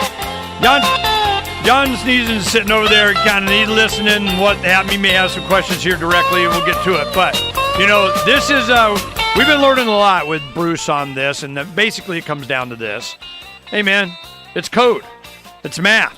You're not allowed to write code and write and punch on a keyboard and whatever the heck you want to do, and then. Or am I not allowed to download it onto my computer and do whatever the heck I want to do? And what you do with it and so on, you might run afoul of and somebody not like it, but, that's not our problem, man. It's code. So get over it. But there's support for these features. What are the features of Ravencoin that you're excited about and we can expect the benefit from, Bruce? So there's a cool thing that Tron came up with, and I helped a tiny bit with, which is something I kind of call membership tokens, and that would be a token where you have a special type of token, not like a normal thing that trades around. It's not meant to trade at all. In fact, it can only be sent once to one address. And what that means is that if I say, I like Ernest, he's a member of my club because he came to my event 2 weeks ago, everybody at that event is going to get a special token. I'm going to give you that token. And you show me your ID or you shake my hand or whatever, you give me a code when you're in person or whatever, it doesn't matter. The point is you're in kind of a membership group, and I can give you that token, and then it can only be sent to that address. So if you show me a QR code in person and I send you the token to that, then I know that it's going to Ernest's wallet. And if it can never be sent, if it can't be moved out of that wallet, then I know that it's, that wallet is yours. So then what I've created is this, then there's a special kind of asset that can only trade with other members of that group. So I could say, okay, I'm gonna issue farm token. Anybody who came to the farm 2 weeks ago, you get this token. Now the 80 people who have that, they can all trade amongst themselves, and they can send messages, and it's kind of secret from anything else. So you could use it for a underground club of hackers or activists. Okay, whoa, time out. Back the truck up. All right, here we go. This is like a membership, and membership has privileges. And one of these privileges is, and I've been screaming about this forever, you have the memo field that's in the transactions that you can send. And I go, if I got some secret, super duper Monero or whatever the heck, coin that I'm doing, and I can, send a message in that field of the membership token thing out. Does anybody even know I sent the message? And the people that can read it got it. Do they even know that they got it? And it's encrypted to whatever the message itself, and they don't know. Do I have a SMS or a text or some kind of a pirate communication there that's secret and hailing frequencies invisible to the crown or not? Come on, say it. Yeah. Boom! Boom! Pirate communications. I heard the third letter of Captain Mark. If you can do that, and I've been screaming for this one freaking feature. Can I or can I not send a private message to where no one knows where it came from, no one knows who got it, and no one knows what it said? Are you saying I can do that with membership as its privileges Raven coin token thing? Yeah, you will be able to. It's not going to be like SMS. It'll be more simple messages. Now give a crap. It's a message I can open up on my whatever. And you can send documents and images too using IPFS. So that's really exciting. Well, we went IPFS. Do you know about what we did?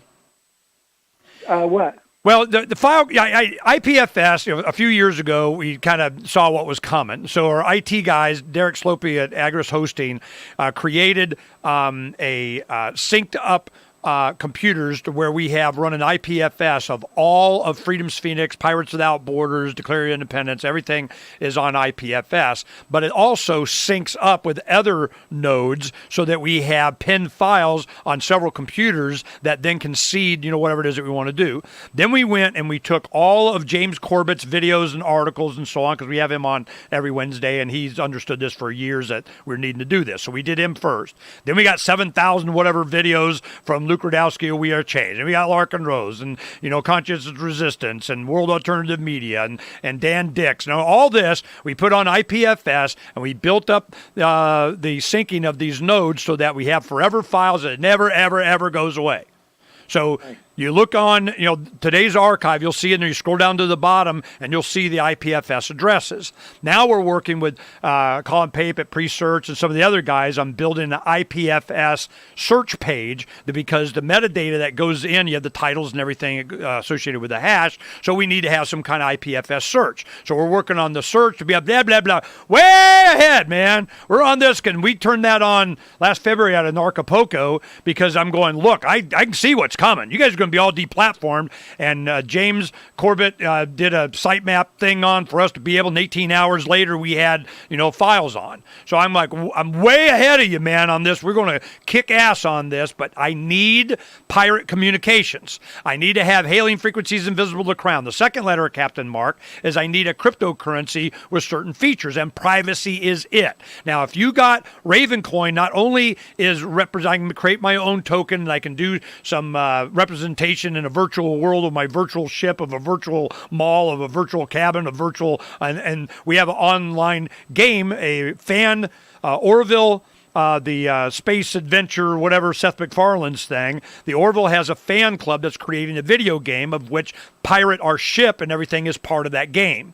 In there, Davi Barker from Bitcoin Not Bombs is my partner working, he and Davi and Derek and I, on the Pirates Without Borders thing. He does a lot of the graphics, and we do the writing of the letters and all that kind of stuff. Well, we try to go into pop culture through, different gaming and stuff, and boom, the Orville thing hit, and they've embraced Pirates Without Borders as part of the characters. So this is why we want to have that ship We can, hey, man, you want to get a place on the ship, go get your Raven coin if this is yours. And we got, membership has its privileges, including pirate communication.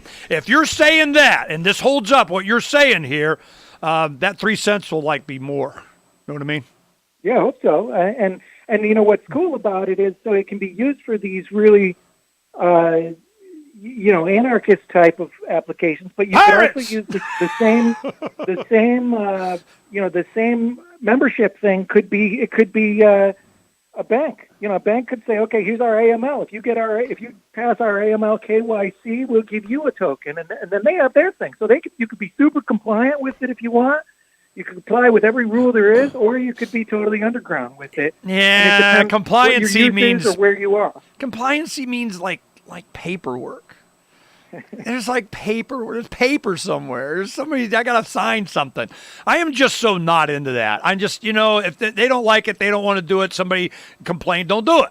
It's like a rip. And that was our most recent letter. It's called Scuttlebutt, our character, reprisal female character. It's on ID. And when I was talking to Tron, I go, one thing is you have a reputation score. But the one thing I kept insisting that we, define in the letter is that reputation of what? You have to have an ID of somebody. This particular pirate, I don't give a crap what you call yourself. You're Pirate Jack one day and Pirate Alice the next. I don't give a crap. But your biometric of DNA, whatever the hell it is, it's freaking you. So whenever you do something or you have a reputation of, or people say, or a scuttlebutt, about you, it follows you. Your reputation precedes you, and you're not getting on my ship unless I know who you is, and you're the same guy that I allowed before, next month when you come back or something. So membership has its privileges kind of thing. So I don't. Sure. So then Tron said there was a reputation ID thing I got written down somewhere. There was another one, and he thought that was kind of cool that would interface. So I'm going, okay, so we're building this pirate, you can comply if you want with the crown or not, as what's coming is coming, what John Sneeze and I will continue talking about in the next hour. But real quick, before the end of this segment, tell me, is the bad times are coming and you got some backup for whatever? Yeah, you always got to plan for OPSEC. I mean, always plan for a rainy day, and that keep have your escape plan and your food and your land or whatever you can do. And maybe a couple Bitcoin hidden away somewhere, because whenever people get hit by a storm, they never think it's coming beforehand. No, I know it's coming. John, is it coming?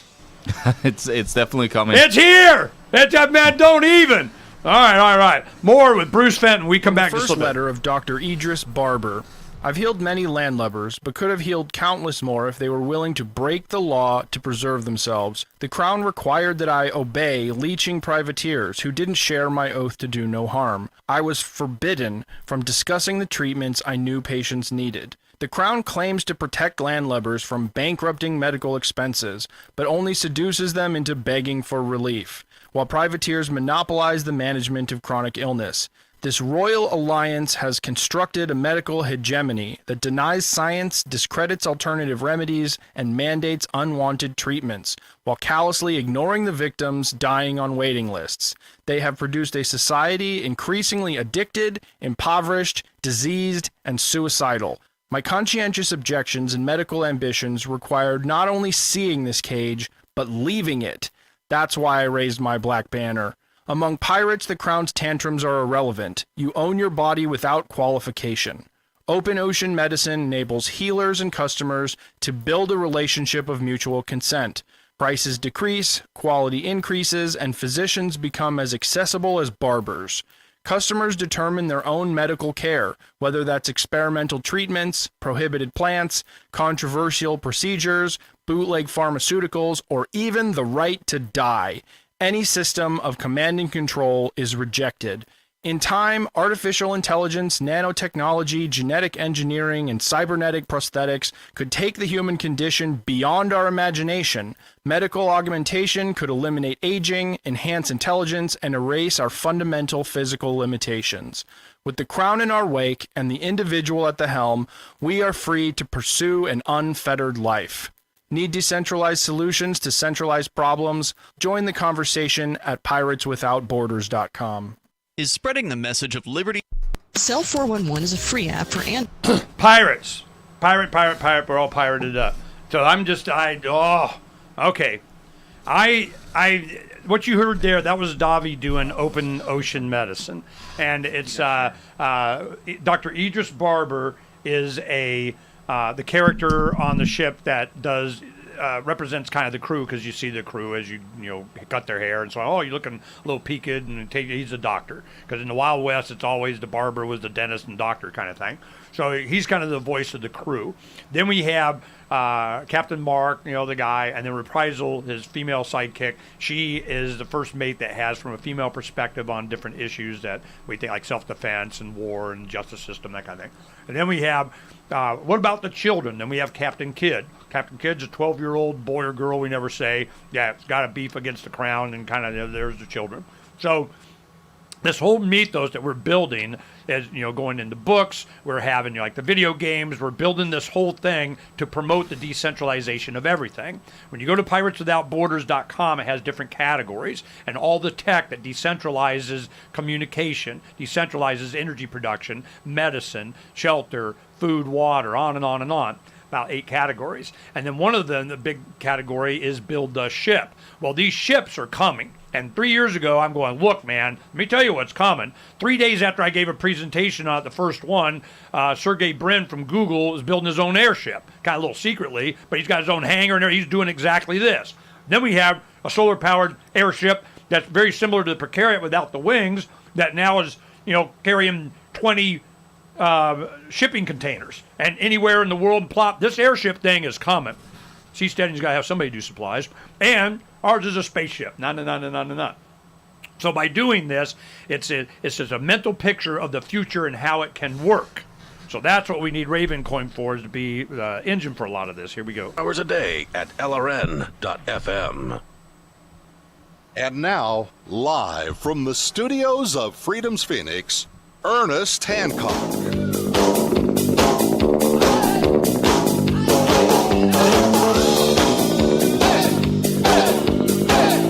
All right, full disclosure, I'm sitting here because I don't have time doing the Changely, kind of doing exchange of going from Coinomi to Edge to get my Raven. I'm going to get some more, because damn it.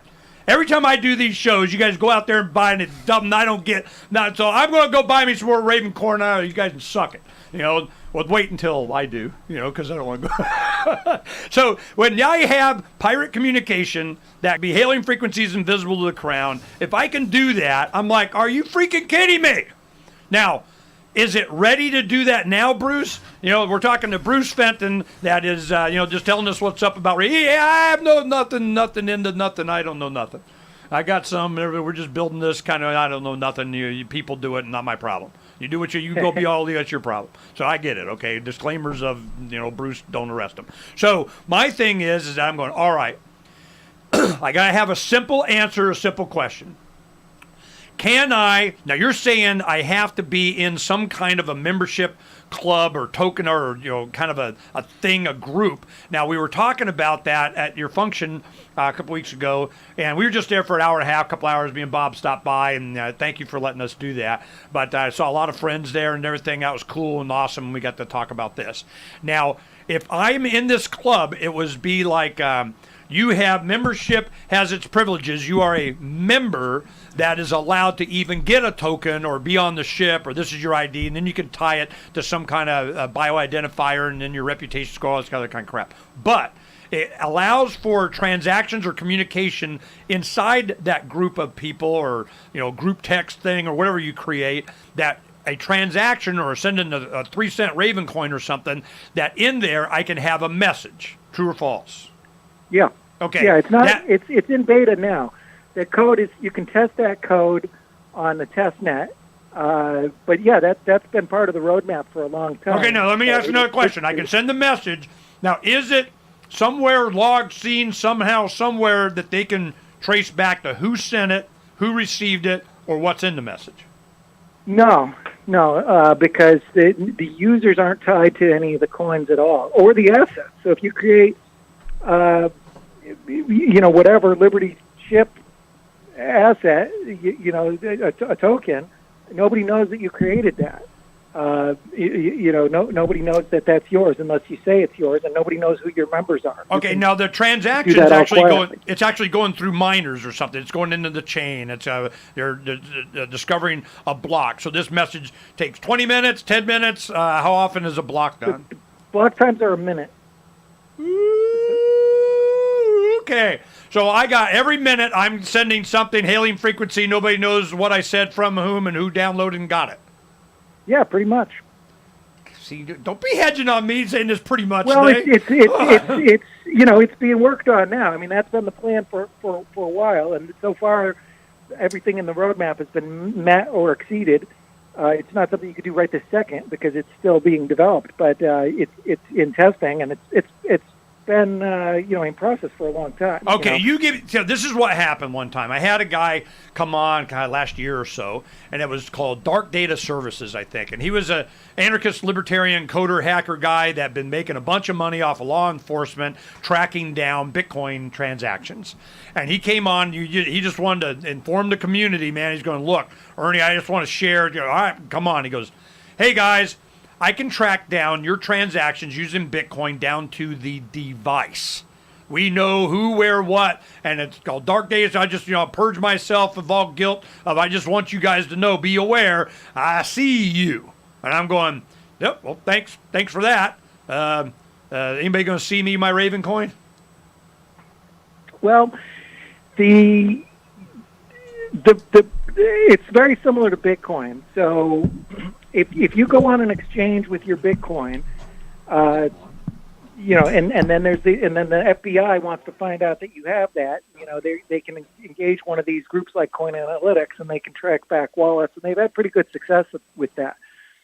There are some privacy features which are later on in the roadmap, like Mimblewimble and some of these other things, that could be added to Raven to make it even more private. Right now, it's basically like your Bitcoin. As private as your Bitcoin is, that's how your Raven is. So it's private in the sense that your ID, you don't have an ID that you like you do when you buy Apple stock or when you buy a CD at the bank. But with anything, I mean, with enough investigation or something, people can they do track your Bitcoin, and Raven works very, very similar to Bitcoin in that respect. So I need some of these privacy, tumble jumble of whatever the heck you're going to do, because this is how I want to use it. I don't want to be out there saying, because then, see, this is what I went through, Bruce, when you and I do shows over the years. I've been covering it since, like, the beginning. And everybody come on, I get Andreas Antonopoulos and Roger and Vitalik and, Voorhees, and all these guys come on and they say certain things, or, they weren't like, being untruthful, but by omission, I didn't really get the full story of, it's anonymous. Then I get, oh, no, it's pseudo-anonymous. You look up pseudo and it means not. So I'm like, whoa. You guys are killing me. Don't be BSing me, because when I go out and I tell people, I go, look, man, go get some Raven coin. Because Raven coin is going to get some membership. Membership has its privileges, and one of those privileges is we get private, pirate communications, hailing frequencies invisible to the crowd. Woo! We're over in Bad Boo. We get something there. Let's rock and roll. And maybe not so much. I'm like, man.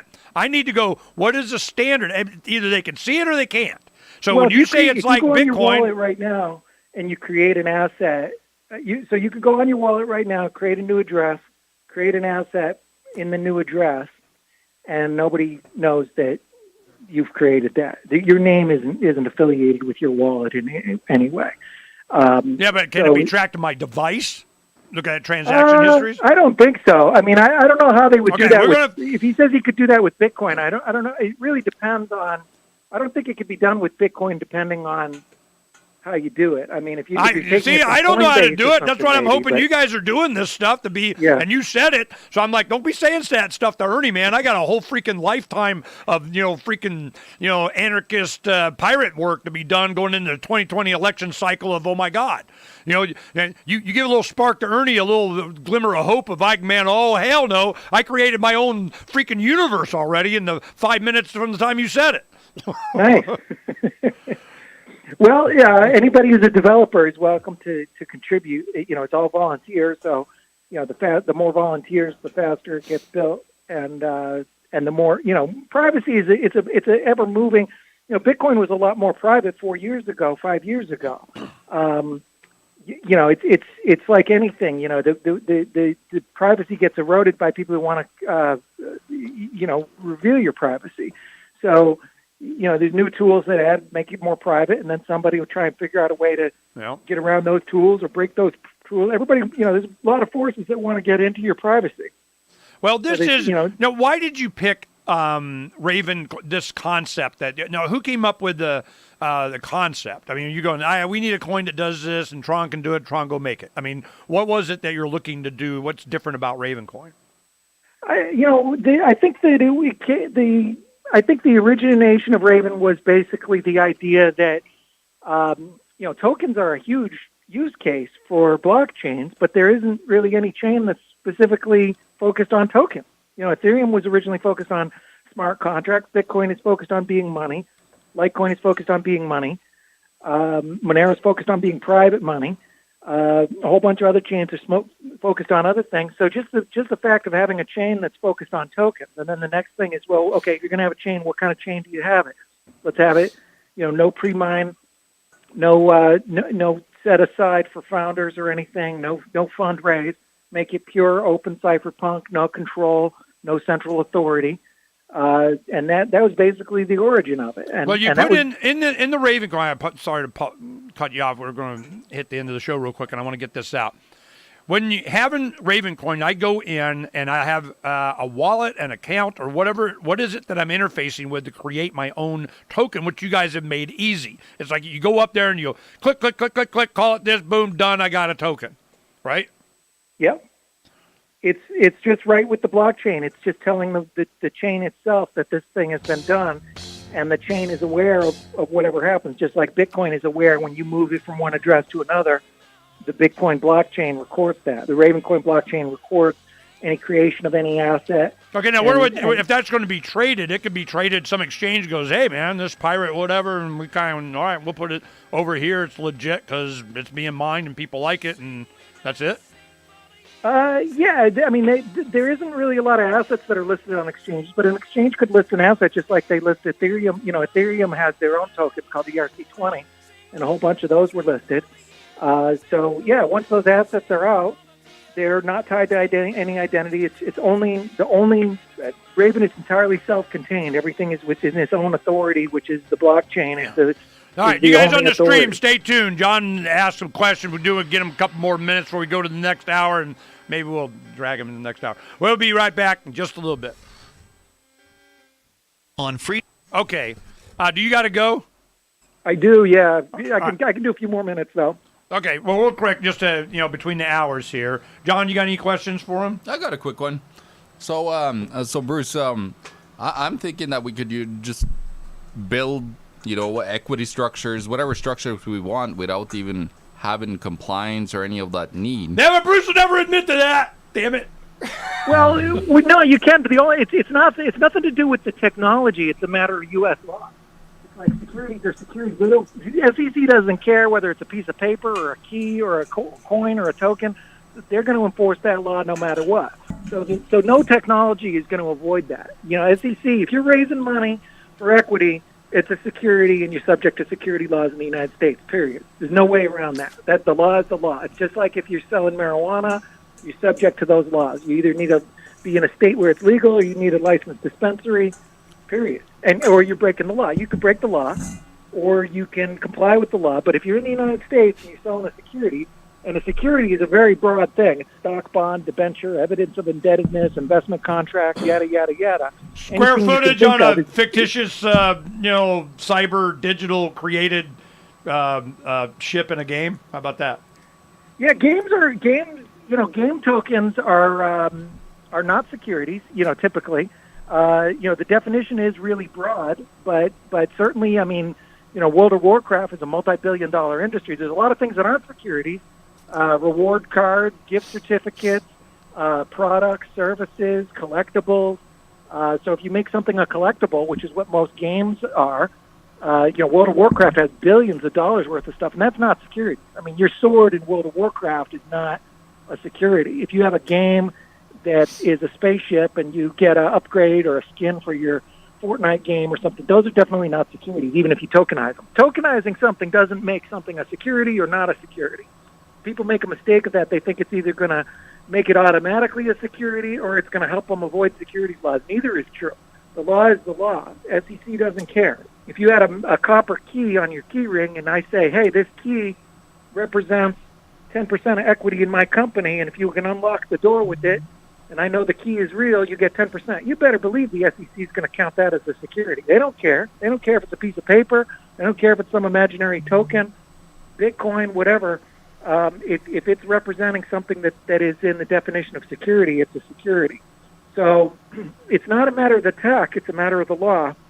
So how would you do that? We got the precariat. We have this because, of course, the idea is to actually design and build it. It keeps getting more and more developed as you go on. And well, what about this? And what's the lift capacity? And how much of the thrust has got? So we have fun with it.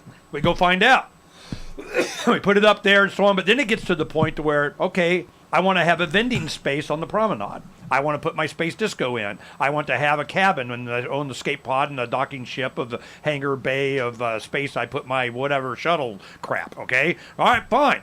How would you do that? Am I selling space? Am I renting it? Is it a monthly? Is it a subscription thing? To do a spaceship that's not a security. I mean, you can raise money for a piece of real estate that's not a security. It's a little trickier. You want to make sure that you're not having it become what's called an investment contract. But for example, if you had a I got a cabin. All right, this is a real example. You might have seen the cabin at the farm. I can token. I'm going to do this. I'm going to token. I'm going to call it ICO, initial cabin offering. I'm going to sell 30 shares or 30 tokens at $300 each. Each token is good for one night at the cabin. If it was a spaceship, it'd be the same thing. That's not a security. That's not a security. It doesn't make the cabin a security. It doesn't make, just because they're tokenized. Those are gift certificates for one. Now, if I said you're going to own 5% of my cabin business, and I'm the CEO. Okay, and I get you. And you're going to get revenue, that's a different story. So you're saying that it's that 30 for every year forever, or it's just for 1 year? No, just for 1 year. Okay, one so night. So it would be like a subscription. One night. If you're a subscriber, you get, and if you don't pay your next year's subscription, you lost your cabin interest, and it goes to somebody else and reverts. Yeah, that's a good idea. I hadn't even thought about doing it as a subscription. It was just going to be a one-time thing. You pay $300, that's it, one night. You get one night. That's about the going rate in that town. So for a three-bedroom thing, you get one night, and that's it. Now, when I do that, going to give you an example before we run out of time here. If I'm doing, because we're going into Freedom's Phoenix and everything that we do by, supporters and patrons, that kind of thing. But we never really, did a subscription. We tested different things. But now we're going, all right, 2020 cycle, we're going to have some fun. We're going to have like 4 levels of membership or whatever the heck. So if I did this with the Raven Coin thing, or I do subscription to the access to Precariat and build wherever the heck you want, and we'll insert it into the, and you give the code for making the room of there you are, and it becomes, access to the ship on the game or online that you go in. It's like a virtual, life in there as we're all being pirates and so on. So I'm going, all right, and then we start designing it and the bulkheads and how, yada, yada, yada. As we do this, if I make it a subscription thing, then who keeps track of that? How does that, there's a central plan for somebody? How does that work? Yeah, I mean, it's really up to the issuer. And if you want to do something for a spaceship, there's probably ways to that's not a security. You could just say, hey, each token gives you the right to, if and when the spaceship is built, it gives you the right to, whatever, use the spaceship. That's probably not a security. It really, Okay, that was another thing. You're talking about membership. There was, we have a qualification. Maybe you didn't buy, some space on the ship, or you can use or put your virtual vending, whatever the hell there. But you have the ability to, because I've granted you some kind of anointment that you can purchase. You can be it. We want you to be on the ship if you ever come up with the money, kind of thing. What's that about? Yeah, you could probably do something like that. Well, I thought that was part of the Raven coin, is that you could be, you're like a member, but you don't have it. It's kind of a shiny badge or a membership or something. Yeah, in that example where, so those membership tokens enable, you can set an asset that says this asset is only available to members. So the membership tokens, you could give those out for free. Anybody who does whatever, shows up and sends something, shows a QR code, emails you by 4 o'clock on December 10th, whatever, then they're in the membership club, and then they can have those assets. And then you can create a new asset, say, okay, well, this asset is a security, or this one isn't, or this one is whatever, and you can limit it. I ain't to doing nothing that has people in those paperwork. groups. If it has paperwork, it ain't pirate enough. I'm no paperwork. Damn it. Yeah. They'll send you, a laser cut kind of something, whatever. Membership has its privileges. All right, I got to get to the next hour. Bruce, we're going to be continuing this conversation. We're going to start working on it, and we need to have it done certainly by the Space Disco at Pork Fest and Fork Fest coming up on July 4th. So we're going to be, between now and then, we're going to start ramping this up and integration into something. We're going to start, working with Tron and you and Guy, whatever. We want to make this happen because the marketing of this is going to be awesome. So I think I'm going to be buying, FYI, everybody, I'm getting some Raven coin because we're going to make it worth more. This is the way it is. Sounds fun. Thanks a lot, Bruce. All right. Have a good one. See ya. Thank you. Hancock. Believe me when I say we have a difficult time ahead of us. But if we are to be prepared for it, we must first shed our fear of it. I stand here without fear because I remember that I am here not because of the path that lies before me, but because of the path that lies behind me. I remember that for 100 years we have fought these machines. And after a century of war, I remember that which matters most. We are still here! Today, let us make them remember. We are not afraid!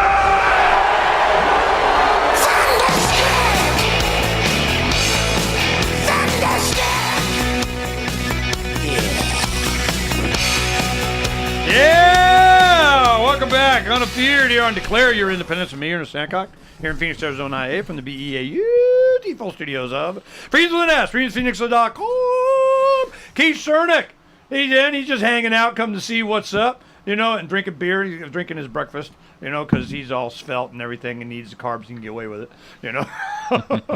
No, it's good to see you, Keith. John, you heard what he had to say. I mean, are we excited or what? I don't know. We might be. Like it sounds like there's gonna find something. Out. Yeah, it sounds like there's something there. I just like that I could build anything and just remove the government's like having the SEC. But you can be compliant if you want to. Screw that. I know. God, I'm just like, I don't know, Bruce, man. You're talking about paperwork. I'm losing interest here. My eyes are glazing over a little bit. So it's so we'll take a look. We'll timestamp this. On the screen, you see this is Raven Coin. Okay, not to be confused with other stuff. So Raven Coin. What do I got here? I got 0.029 182 US dollars. So it's like 3 cents. It's been 3 cents for a long time. Now, it's gone up as high as it peaked at, what is this? The price, it went to 71 cents. So it's been like a lot more. And then it was low. It shot up. And when did this shoot up? Back in April, it went the peak of whatever, for whatever reason. Boom. Now it's down. Okay. I like when it's down. It's like silver when it's down. I get to buy more. Yeah. See you later, Keith. So I'm going, all right, let's go ahead and see what we can do with this.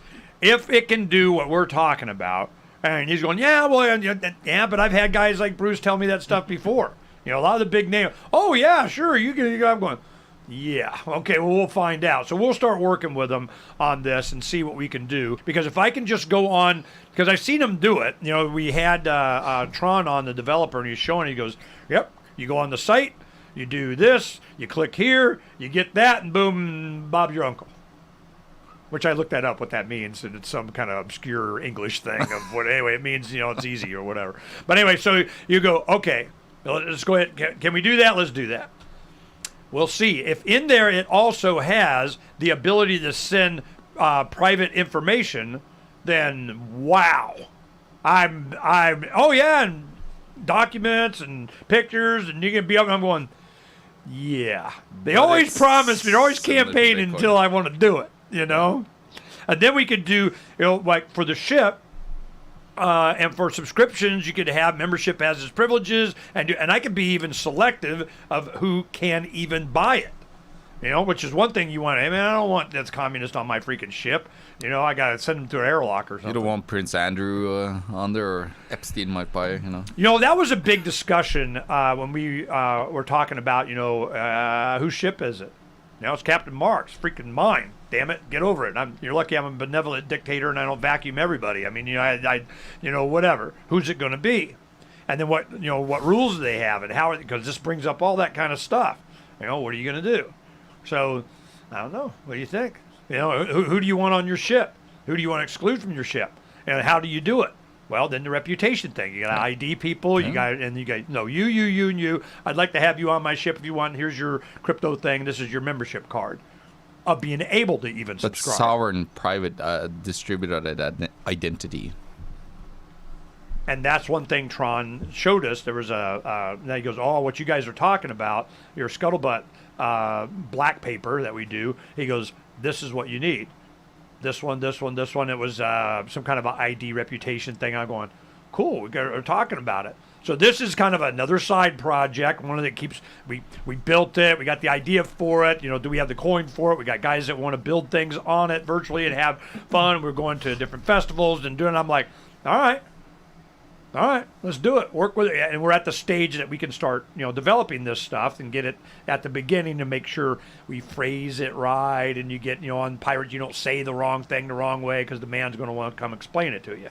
So do you make it a separate thing? Is it part of a separate thing? So maybe it's part of being able to play the game, the Orville game with the pirate, and you got in there and you got, like some kind of thing that you get to go inside the ship.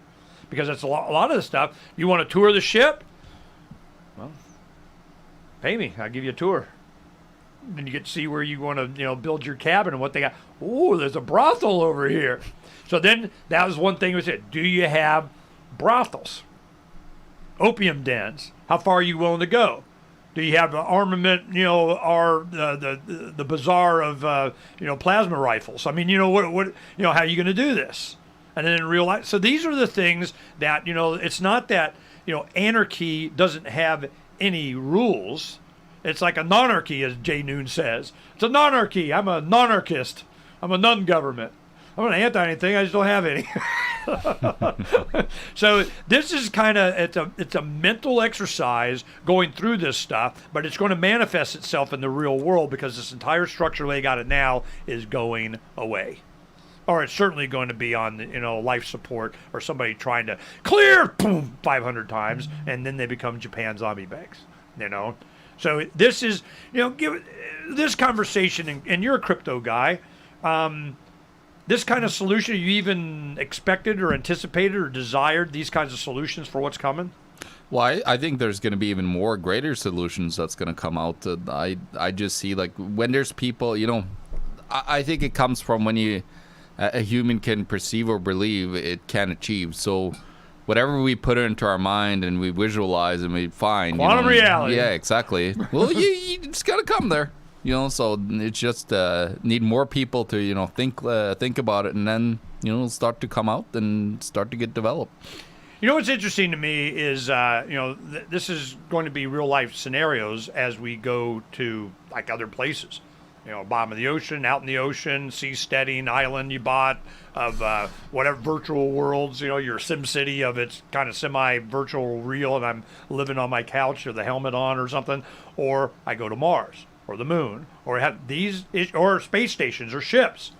This is exactly the kind of thing that they were promising a lot of us when they were doing the world ship or something. These big giant ocean liners that they sell private cabins, and you have to have this one. I remember you had to have a net worth positive $5 million or $10 million or something dollars to even qualify to have a cabin on this thing. I guess they figured you brush your teeth and you're not a pedophile or something, which a lot of rich guys are. Yeah.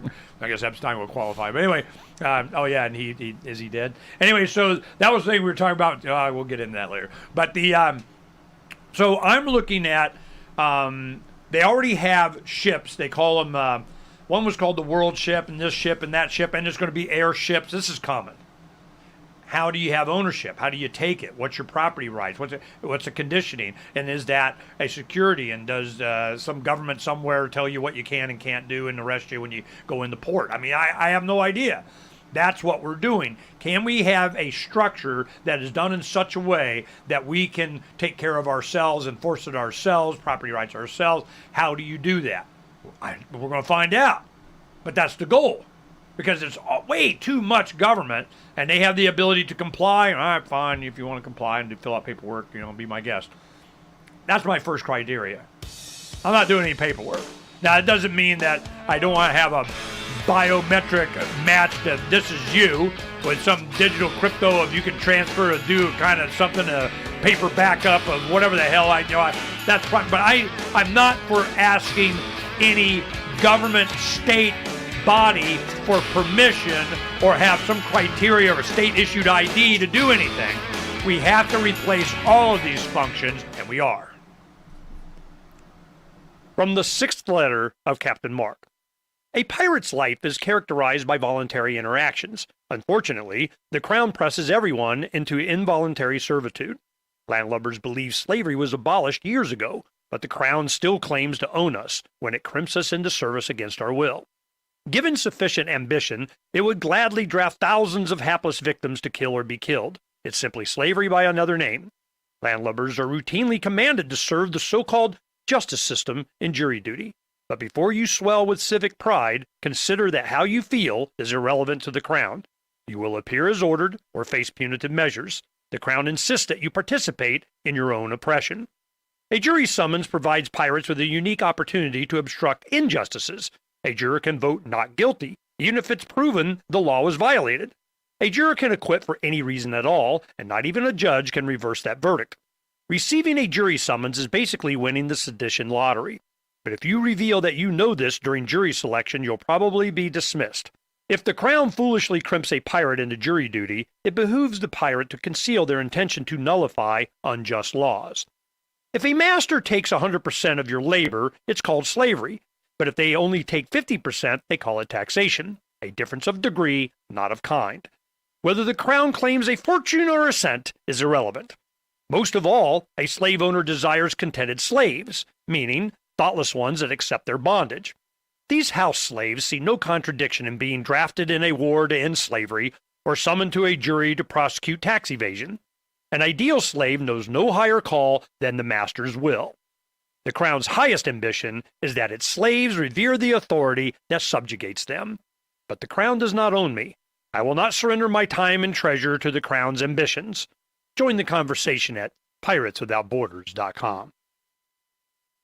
Did you know that Free Aid is a mutual aid, educational, and networking organization?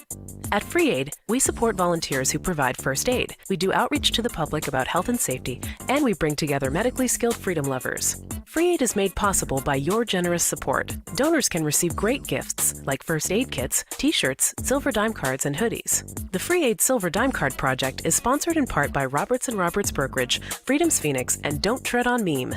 Visit fr33aid.com.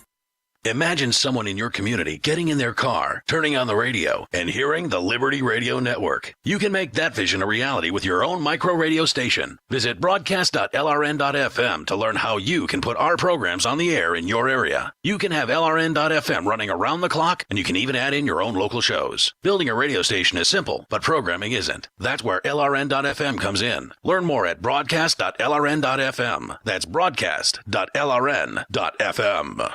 The Free State Project has reached its goal of 20,000 liberty lovers who've pledged to move to New Hampshire and get active to achieve liberty in our lifetime. Perhaps you're trying to figure out what part of New Hampshire should be your destination.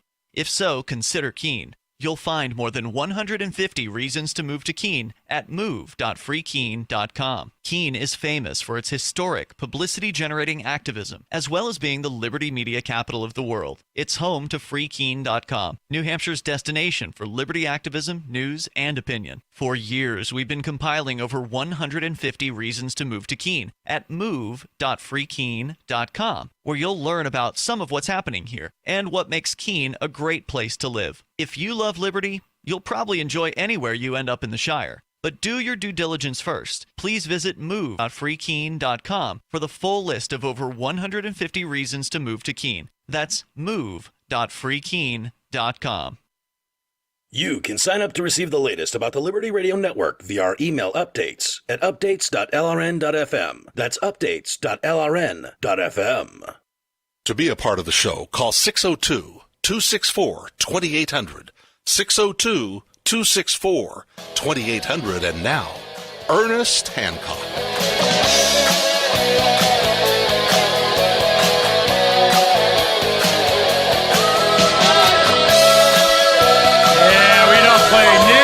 Boston, that's part of the whole changeover. We're doing all this stuff, subscription down, be doing a lot more music clips and going through and violating the law. You violated the law. You're doing too much of that. That was 7.5 seconds. So you're not allowed. So I'm looking for just truth, justice, American way, whatever the hell that was. At least the truth. And if we can, find out that we can be private in a communication in a memo field that's set up on any crypto or coin, it becomes my pirate coin then. And one thing I was going to ask him, why Raven? And I forgot.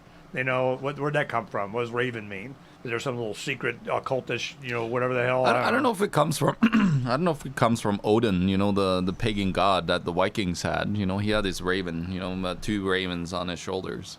That always gave him ideas. They're talking forth and back to him. So is that why some guys have raven wings tattooed on their back shoulders or something? It might be, yeah. I was wondering what that was about. I mean, that... Hugin and Munin, I think they were called, the 2 ravens that Odin had, if I'm not mistaken. Well, you ought to know because you're from Norway, aren't you?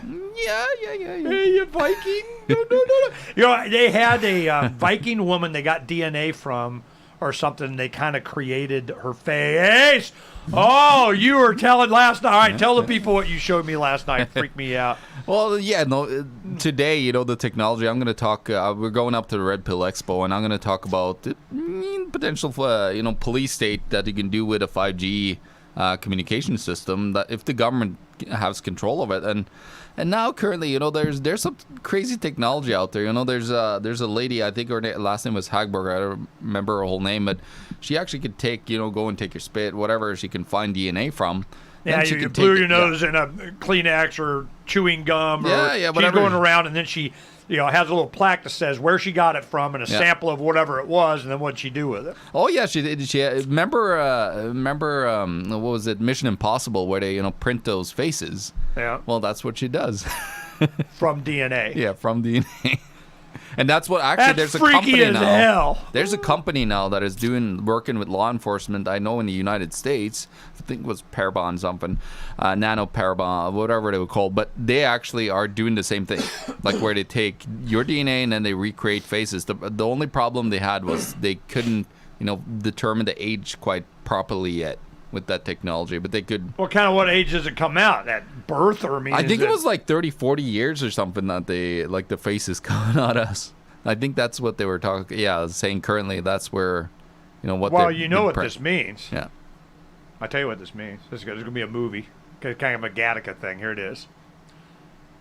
We take some of the embryonic fluid, we take some cells, we check to make sure that the kids don't have any diseases. Maybe they want to abort because it's, whatever. They want boy, girl was first thing. And then it's like, that's too ugly. At 35, they're just too ugly. Let's abort them. Let's try again. I don't want any son of mine to look like that. Because, think of this. My father's mother, her maiden name was Kirkpatrick.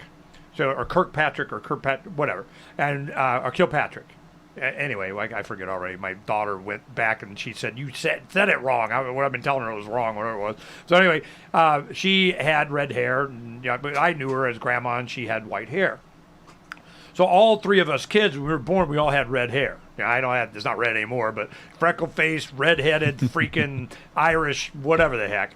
And my dad, no son of mine's gonna have red hair. I had a Busby until I was 5 or something.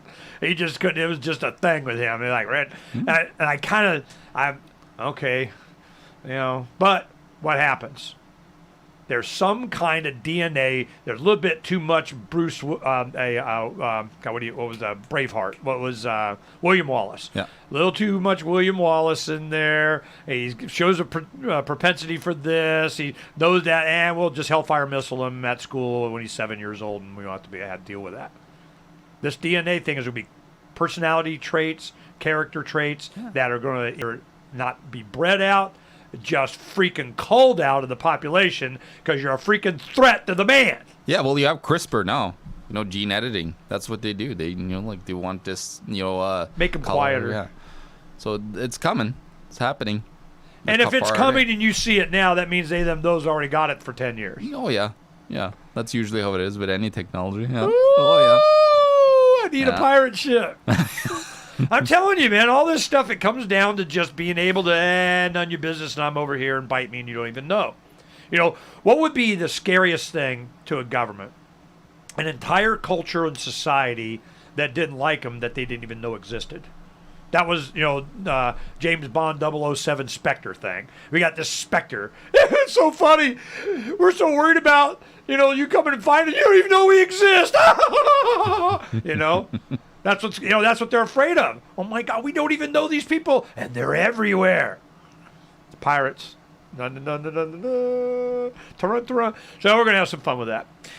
What we were talking with James Corbett last night, he did a thing, the meme wars. Here it comes. And the point that he was making is that the power of just having a cool meme and stuff, because Jeffrey Epstein didn't kill himself, kind of has been a thing.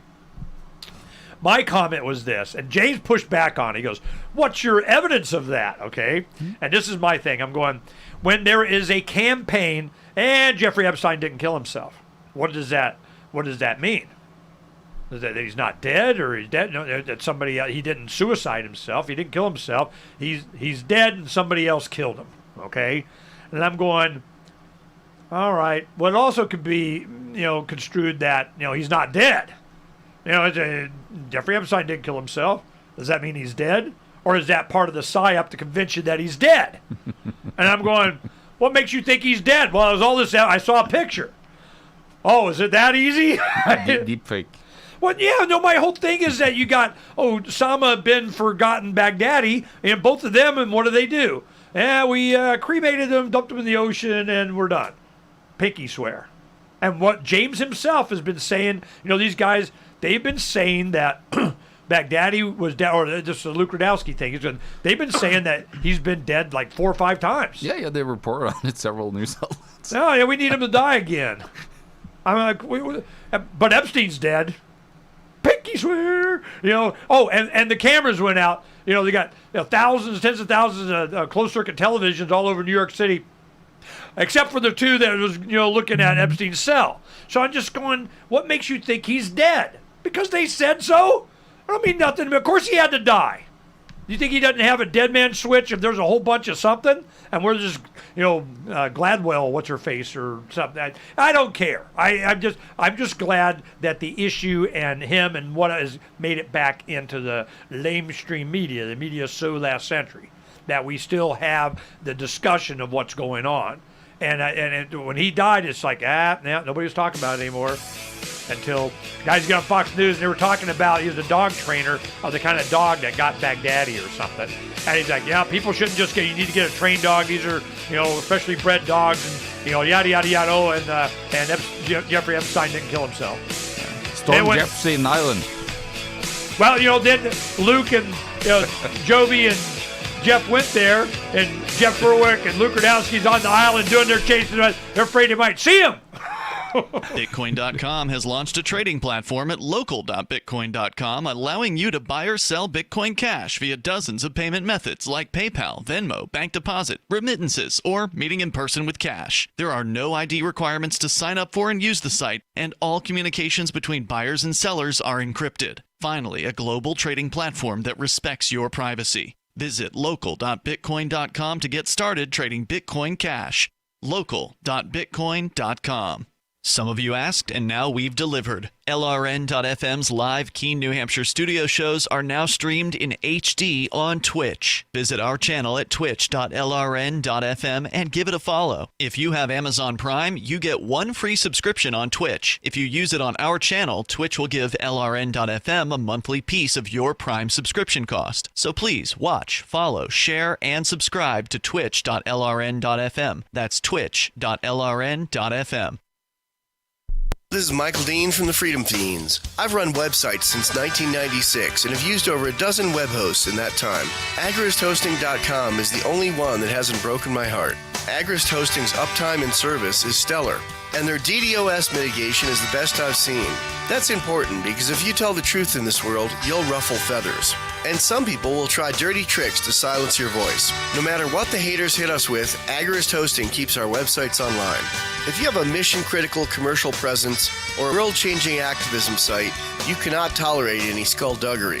So go with agristhosting.com. Have a WordPress or blog site, but you're not satisfied with performance or uptime? Or just want raw hosting? Want to pay with Bitcoin?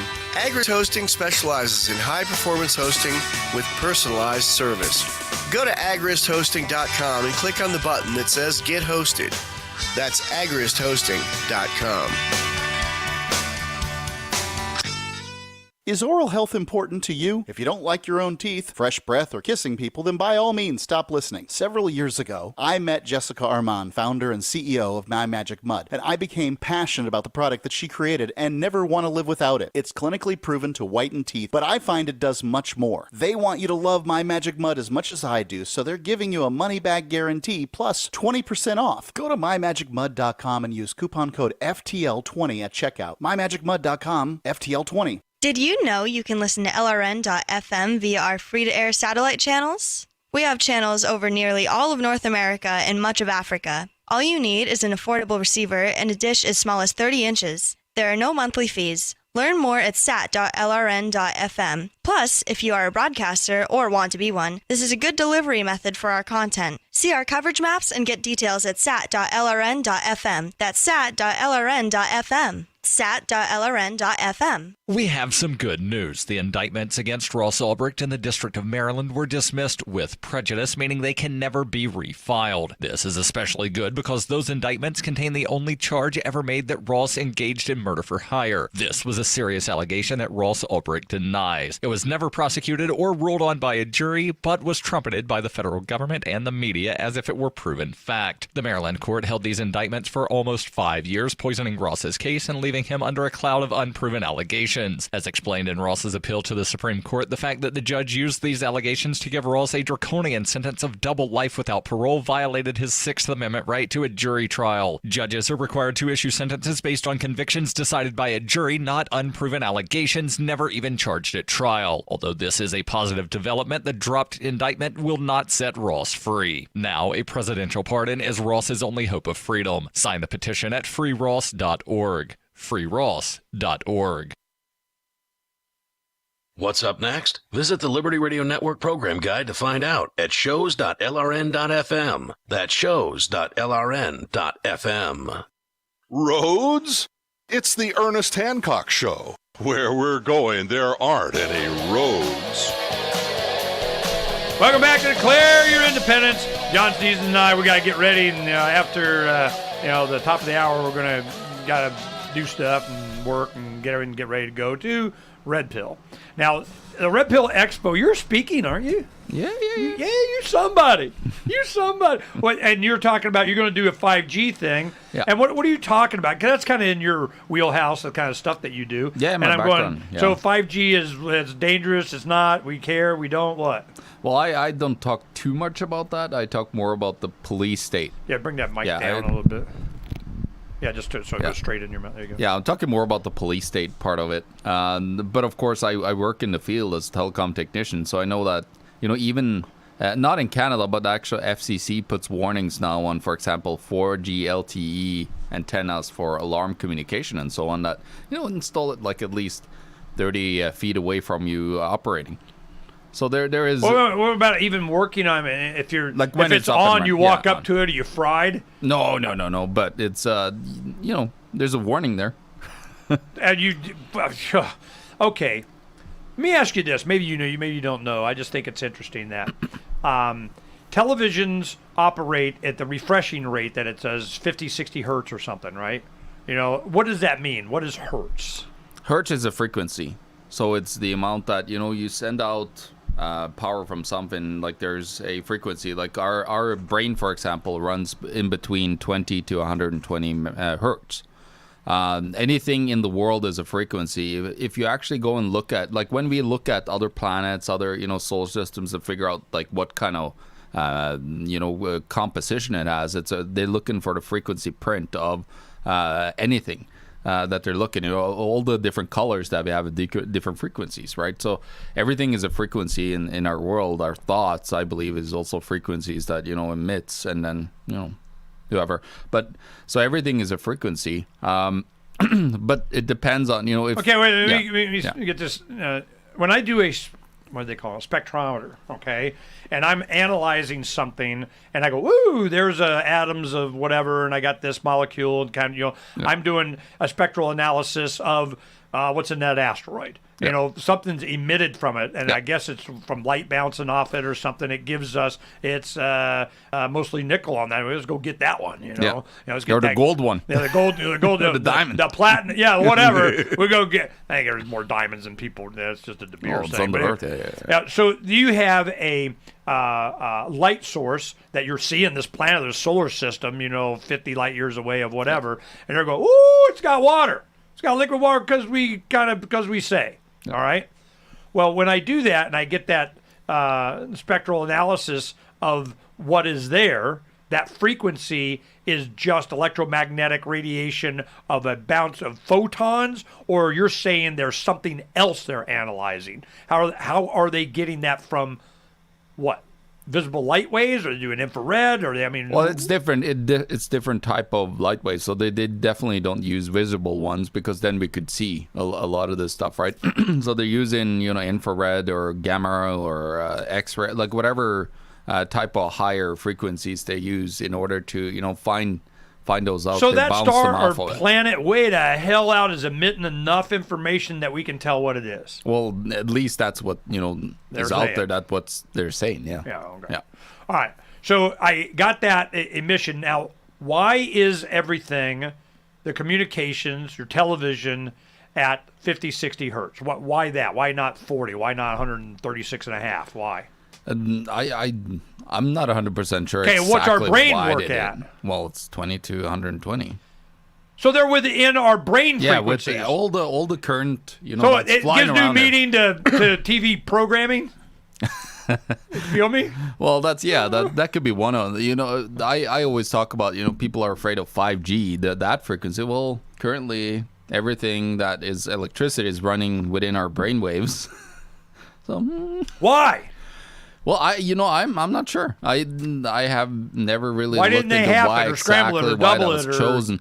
I think it's because it was easy to transmit it. The power through all the transmission lines and everything. So it may be a biological. It's a lower frequency goes very much further than the higher one.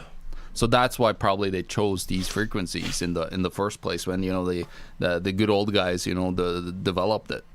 So it's television transmission towers on top of the mountain of the hill of the whatever, and they wanted to be able to get the most distance to cover the valley of whatever. Yeah, so they went lower on those, right? But with 5G, you got to put antennas everywhere because it's where quite high. A real 5G will be from 30. Is it microwave area? Well, yeah, it's from 30 to 300 gigahertz. That's what they're gonna Well, what's microwave at? Microwave, I forgot exactly where it's at, but it's within. I believe it's within about what is it? I think it's like at least a gigahertz and up. I think it might be even no, it might probably be lower. I'm not. I don't remember. I can look it up. Yeah. But what am I asking for? I go microwave hertz, or what am I asking? Just to put in microwave range, frequency range. Okay. Microwave frequency range equals what? All right. If I'm doing what's called a microwave, I'm going frequency bands, anything, kind of whatever. I got L band, this band. Okay, frequency range 1 to 2 gigahertz, and it can go up to 110 to 170 gigahertz. It says 300 megahertz to 300 gigahertz. That's the microwave. That's the technical like bandwidth that a microwave is. And then you got your and gamma 5G rays. is what? 5G is a microwave. I know, but it's in that band. Yeah. So if I'm, a microwave and the microwave oven, if I got, kind of problems in the pacemaker and I'm frying sunburn in my face, if I don't want to, have microwaves, they're bad, and then I'm putting every 700 feet that we're starting to see installed here in Phoenix, down the street. You got a friend of mine's wife, sent him a picture and he sent it to me and there they are. And and there's like 2 across the street from each other. And I'm going, what? So they're doing are they frying me? Are they controlling me? Are they changing my emotion? They go, that fluoride ain't working right. They're getting all Berkey filtered up. Those damn RO guys, they're not getting their medicine. Like in Equilibrium, the movie with Christian Bale. You go, you're not getting your medicine right, so we're going to have to frequencyize your medicine in your head. Because what's the medicine do? To change your brain and how it perceives whatever. We'll just bypass that. We'll just go straight to brain frequency. Mm-hmm. Well, 5G is not brain frequency. It's, way past that in the microwave spectrum. Can it influence? Can it cook? Can it fry? It can definitely so this is the thing with those frequencies. You're going to have quite the output on them in order for them to actually penetrate into or through different, materials, right? Like your house and everything. If you want 5G in your house, you crank it up a bit. Like it's not going to be like the actual 4G towers that are emitting 60 watts right now when they send out a signal. But it's definitely going to be, a higher frequency or else you're not going to get it into the house. Even with 4G today, people have to put extra booster antennas to, get their convenience in their basement. You're shooting a microwave gun at me and mine, my yard, my house, and to think there's not going to be any impact is to be naive. Oh, 100%, yeah. Okay, I don't know what the impact's going to be, but don't sit there and tell me it's none. No, this is the funny thing. So I was in the telecom field for, about 10 years before I moved over. I'm still, in the low voltage field. But with those 10 years, there was always, like, every now and then, popped up. It's like, cancer and microwave radiation from the cell phone towers. And it's just conveniently disappeared again from the conversation. I don't know if there was some lobbyists, from the telcos. No, they wouldn't do that. That'd be wrong. Right, but yeah, so it's just like it came, it disappeared all the time. Actually, in Norway, with the 50 hertz that we use, I know that you guys use 60 hertz on your electricity, but with 50 hertz that we have in Norway on the high voltage transmission lines, like 44 kilowatts, and they actually have a boundary, like the government, of course, created a boundary of about 900 feet on each side of these because. One thing came out that they thought it was a doubling of leukemia, but they did some research on people living close to these transmission lines, and they found almost a doubling of leukemia in those areas. So, but of course, that's they said that that's not really there's not too much evidence, but there was still evidence in it. But then they created that boundary after that, so it was clearly something that scared me. Something scared me. Something. There are basically 2 types of advertising. Okay, I want to continue this for the archive. This 5G. Now you're going to be talking about its surveillance capability of the Internet of everything we track. Yeah, camera, all that fun stuff. But and then some people are focusing on the health aspects of it and what could it, which is very important. Which is important too. But it's coming. It's coming fast, and you don't get to say and get over it, and here it comes. Okay. Convenience. Right. I trade my health for convenience. Fry my pet dog, my baby, and whatever. Just give me fast internet. I get to watch a movie. I mean, whatever. I'm seeing there is a big push for one leaving these kinds of attitudes that they have. We're just going to smart city it, whether you like it or not, and here it comes. And we saw Dan Dix did a thing in Canada. In Toronto. They just go and said, Google even says, if they just give us a city that we can just do any and everything that we want, and we show you what we can do and kind of we'll control and get, and they go, okay, take Toronto. And a little part of Toronto, like a little tiny little spot by the river docks, or something there, on the water. Yeah, it's right by there. Yeah. the very nice parts of Toronto, actually. Of course. Yeah. And what are they going to do? What's the plan? Well, they want to monitor everything. Like I looked at the sidewalks. That's the corporation that Google is using there, and they were talking about. Corporations called sidewalks? Yeah, sidewalk. That's what it's called. Yeah. How benign. No, so they were just talking about monitoring everything. They weren't really getting. I read as much as I could. I didn't get through it all, but from what I saw, they weren't talking about facial recognition that they use in China. They were talking about recognition, like camera recognizing. They want to shame you into you not yeah. jaywalking and you didn't. Yeah, we know what China is doing. So like, what tells that? Yeah, what tells that they wouldn't do that? The one not necessarily like if they told everyone that they were gonna do it, like who would like to have that? not very many. I talked to a lot of people, just general public, and it's like, what the hell is Membership has its privileges. Yeah.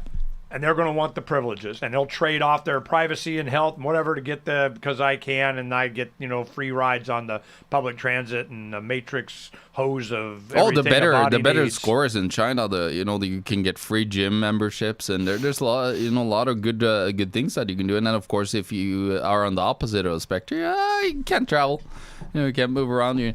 Maybe we'll send you to a re-education camp. If you get really bad score, if you're really rebellious. Wow.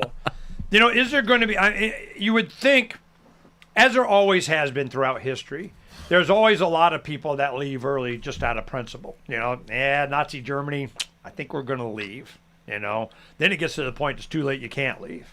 And they take all your goodies and you're able to sell it and it's not worth it. So there are some people that protect themselves because they're looking at some philosophical reason as a trigger to go. Other people are looking for convenience they're just, roadkill, and they wait around for the reaper to go scoop them up. So I'm wondering when they start really ratcheting this down, even in a place like Toronto, Canada, that is at least aware of freedom issues in America and something, that they not just rebel, but they abandon. That they're there's not enough wilderness in Canada? I mean, what's the population of the entire country? About 35, 36, I believe, yeah. Million, that's it? Yeah, million, yeah. So we're a tenth of Canada, well, how of the much U.S. surface area? You have twice the area of the U.S.? We're massive. We're the second biggest country in the world by landmass, I believe. Yeah. We got enough land up there. Can you hide? We can. That's discord.lrn.fm.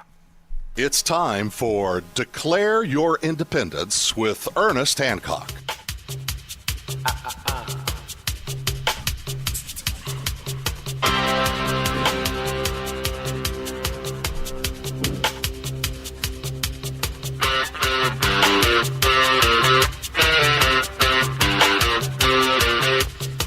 Oh, it's a devil inside. Devil inside, in excess. I'm there's the devil inside all this stuff. Is there somebody's wanting to do the 5G so they can do all these things because they love us, or not?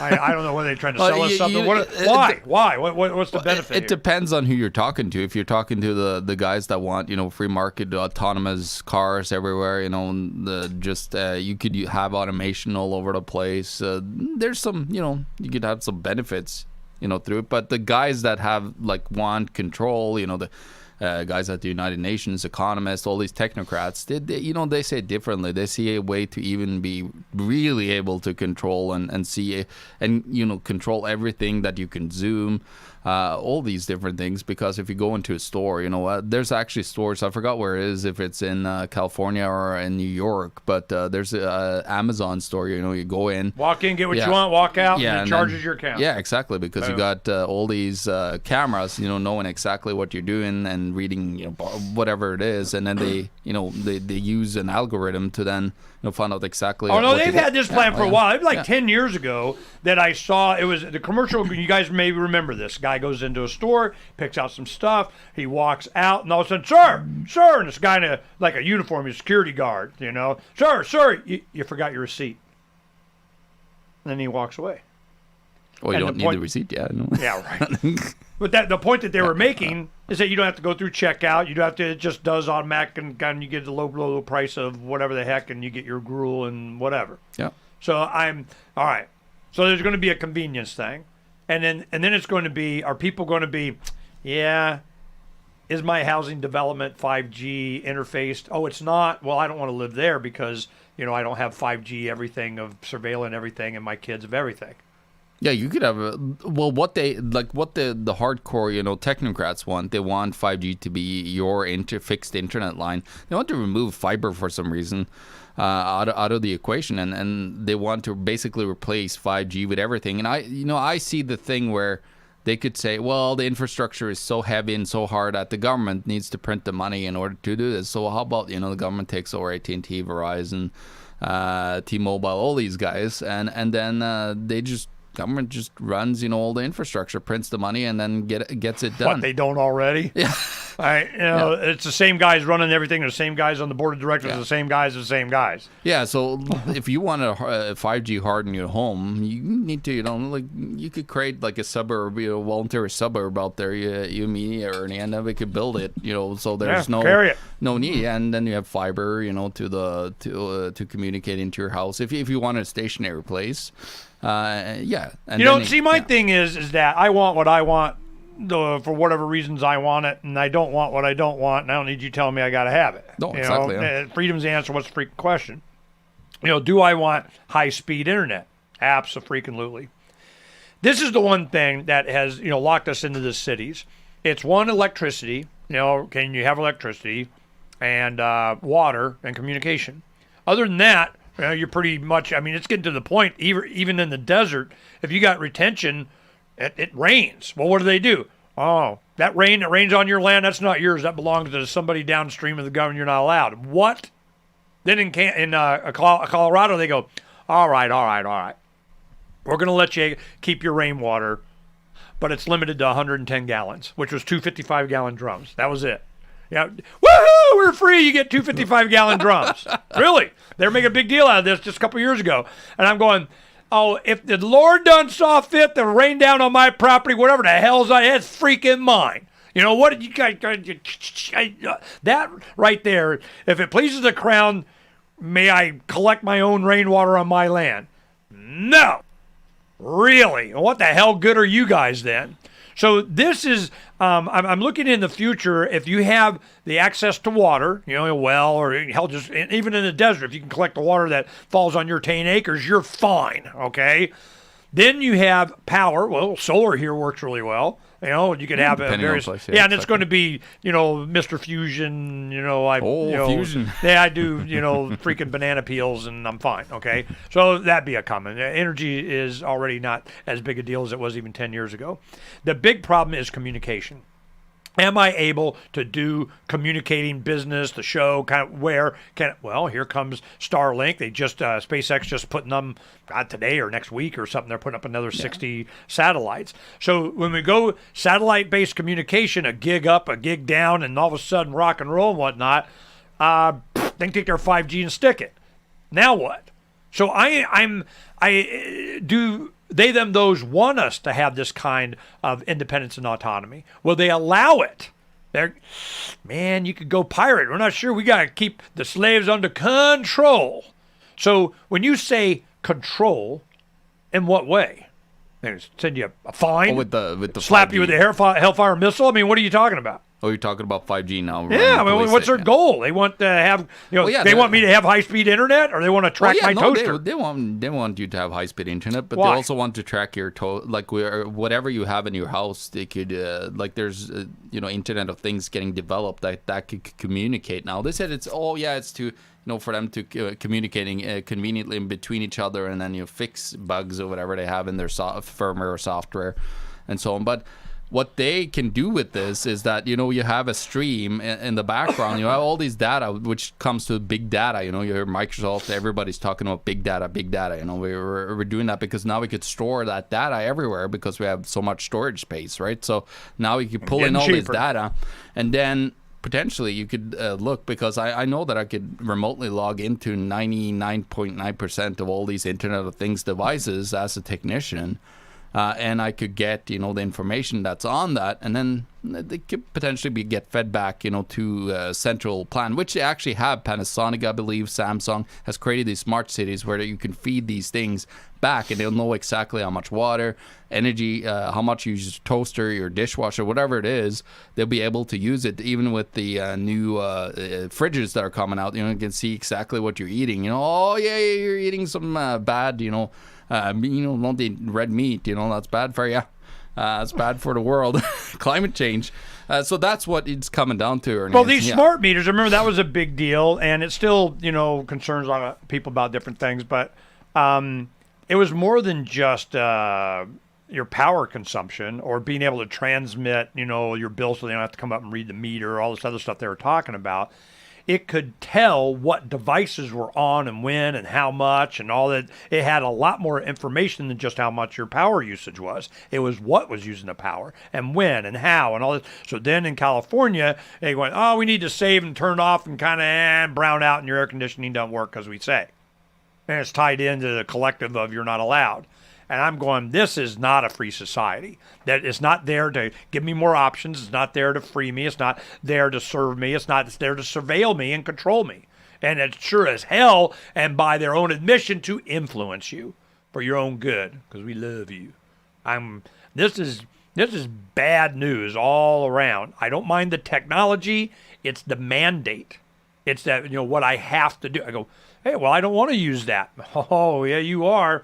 And you're getting your kids a shot. It's this mentality.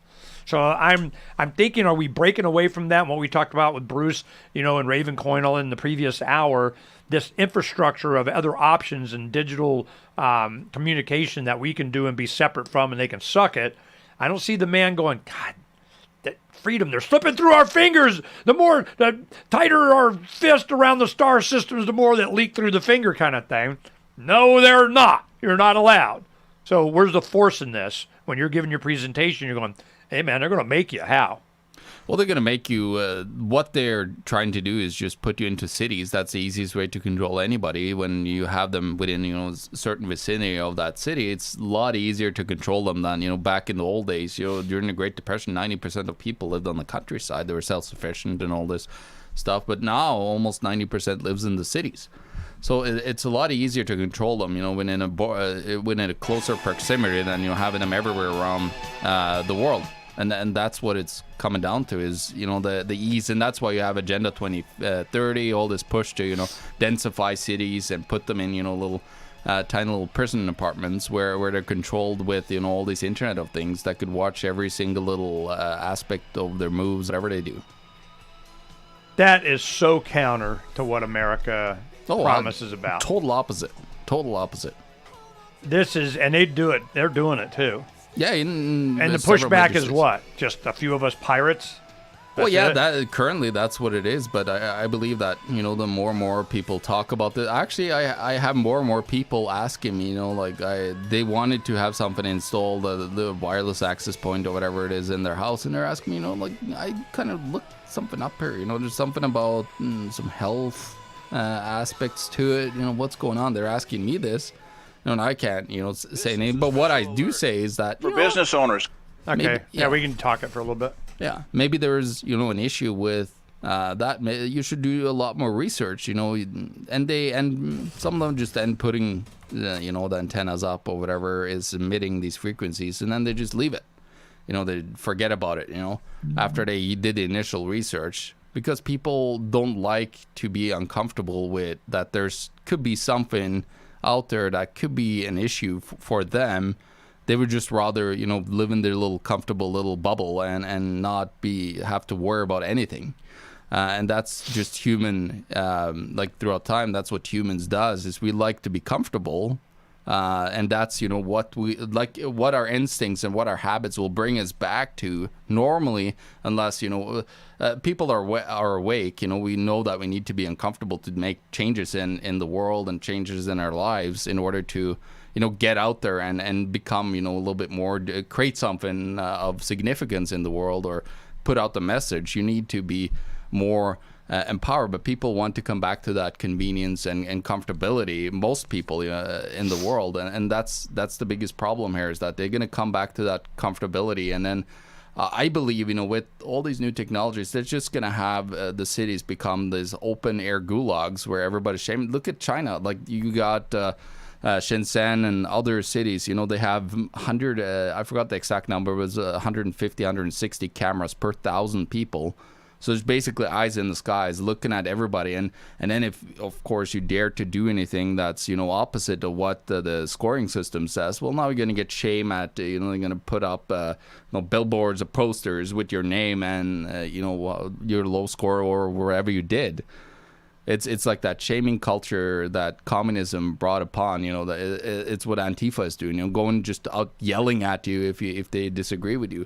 But now it's this electronic shaming, which is basically they don't even need people. They don't even need the peasants to go out and shame people anymore because now you just get shamed by the computers. algorithm will do it for you. Oh yeah. Oh, seriously. Mm-hmm. What has always happened and been, this magazine cover here. Well, let's take a look at this real quick. The magazine cover that we're showing here has the future, another planet, and our heroine, she's kind of showing, the future, and we're all happy and kumbaya. And what she's holding back or just kind of leaving is this rock wall that has like Big Brother and Zuckerberg and Checkpoint. So it's just, we understand, we're kind of showing that, look, man, this is what we're kind of sweeping away. This is what we're, the possibility of, for whom? How many? The world, we're or just building anybody that cares? Decentralization. That's what we're building, and our thoughts is towards that. It's towards getting rid of, like, making them obsolete, all these central institutions, so we don't need to, have any central control of humans anymore. And then we just live our individual lives and our true freedom. We could travel to other planets. The 7G is interplanetary, communications.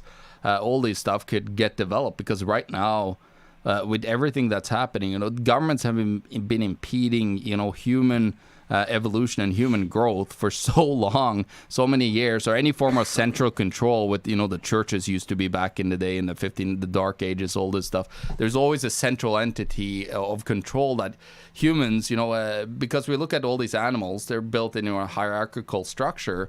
We have that still in us because we haven't quite, we're starting to get really aware now with, what we're talking about, their individuality and all this stuff. But there's still an aspect of, our old genes and everything that are pushing back, that there are people who's like, we need somebody to be there and, say what we need to do. And that's the belief that, ingrained in our DNA almost, that is still fighting back. You see, but there, anyone that you talk to, they would acknowledge that there is a benefit of freedom down to the individual. I mean, at least that used to be our culture. And this is one thing that Ron Paul warned in 2008. If we don't do this now, people won't even understand the definitions anymore. They won't even know what the hell you're talking about. So you had an entire generation that got exposed to this stuff and jacked up crap. The bad guys are like, damn it, I hate when they do this stuff, Well, they escaped. They're cheating. Yeah. That Elysium or whatever. Then what do we have Bezos doing? He's going, man, we want the whole population. We want to put billions in space. We need the first billion people in Earth orbit, and the Earth is just like a recreational field. Yeah, no, we go down there to play, like old-fashioned soccer. Yeah, it's unlimited possibilities with where we could go, but we need to get government. I don't need to make it out of the equation because they're impeding all these developments. There's regulation. We got to regulate all the frequencies. We got to regulate, all the space traffic. Like one guy died. Can't do anything for like 30 years. Going anywhere, moving anywhere because it's scary. I'm amazed at how fast. Well, no, I was more amazed at how slow space travel and exploration was. And that was my I don't know if you saw one of my presentations. Why I'm so optimistic. I do believe I saw yours in Acapulco. Yeah, your futurist one. Yeah. And my thing was that as a kid, it started off. The first graphic, I think, or one of the first ones to start the presentation was the 1959. Rocket fin Cadillacs. When I was a kid, I grew up, I was born in 61. So these cars, they was all space age, man. They had like the exhaust pipe, was like a rocket engine coming out. I'm going, That's just an exhaust pipe. They're like jacking me around. Man, it's not the Batmobile, those lion sacks of snot. So they look like Batmobiles. In fact, I think the Batmobile is made on, a 59. Yeah, probably, yeah. So it was that was at my, and I showed it at my eye level. That you got a 5-year-old kid looking at this stuff, and then you see the Apollo program and the spaceman going to space. And then in the late 60s, you get 2001 Space Odyssey. Then Star Trek, was going on. Of course, this is what Jetsons, I got flying cars waiting on me by the time I'm 16. Woohoo! Here we go. Oh, certainly by 2001, certainly by 2010, and what do I have? The 70s, I got the shuttle Enterprise, 80s shuttle, 90s shuttle, 2000 shuttle, 210 shuttle. I got the shuttle. This is development on government. Oh, yeah. And I could see that. I'm going, that's why I did my carbon nanotube battery thing, because I knew what they were going to do. They're going to do whatever the hell they wanted, screw me, and patent it, Oh, yeah. And I go, no, hell no. So anyway, that was my motivation behind that. So now battery tech has gotten way past what I was hoping for. And it's getting even better. It's going to be warp engines and walnuts. I mean, that kind of thing. So, all right, then what? What do we got? No, man, we got to surveil you. We got to get you guys under control. Damn, you go out there. Getting out of hand. Yeah, we got a billion Neos out there being free and crap. Oh, hell no. How the hell do we control that? They can't. That's the point. Yeah. So when we do the pirates here, you go in, build the ship. Now, see, a lot of people, we didn't make clear that these are links. So we need to do that, and we'll fix that. We're still working. Yeah, it's only a few of us here, man. Chill out. Give me money. I'll hire people. But the all of this is the technology that can be used to build the ship. All this, stiff, strong, and tough. Researchers discover new plastic and can revolutionize everything. Okay, it's new plastic can be used for advanced body armor, combat helmets, and that. Do I put that as the shielding or the plates on the Precariat? Maybe. I got transparent titanium for the front. Did I do that? Maybe. Yeah, you gotta watch out for its government lasers coming from below. That reflects back at 180 degrees, and it's the Star Trek. It's like ions, whatever the hell. ion cannons. Boom! It's an equal and opposite reaction to you do us in a killer. We just got to tell you about it because we're nice guys. I mean, So there's Bigelow next generation inflatable space habitats. Well, the skin that they're using on this, so can we use that? We got fusion reactors that are coming on. Tomahawk Energy has 24.4 Tesla high temperature superconducting magnets for making Mr. Fusion in my back or whatever. Going to do that. I got, skeleton ultra capacitors that, super battery storage of, oh my God, and it charges in 3 seconds and it goes for a month. You got that? You see my point? I mean, it just goes, this stuff is already here. And if I go on here, you can just see tech after tech after tech after tech that I put in for this. Toyota is now testing a new Prius that uses ultra-thin solar panels to charge batteries on the go. So now, all of a sudden, they got some cars that drive. They got real light 3-wheel kind of cars that you never charge it. It uses energy. They produce more energy than you're using, which was their point. Then you got battery storage for that, and it sits there and it's always charged. You just have a car that always works.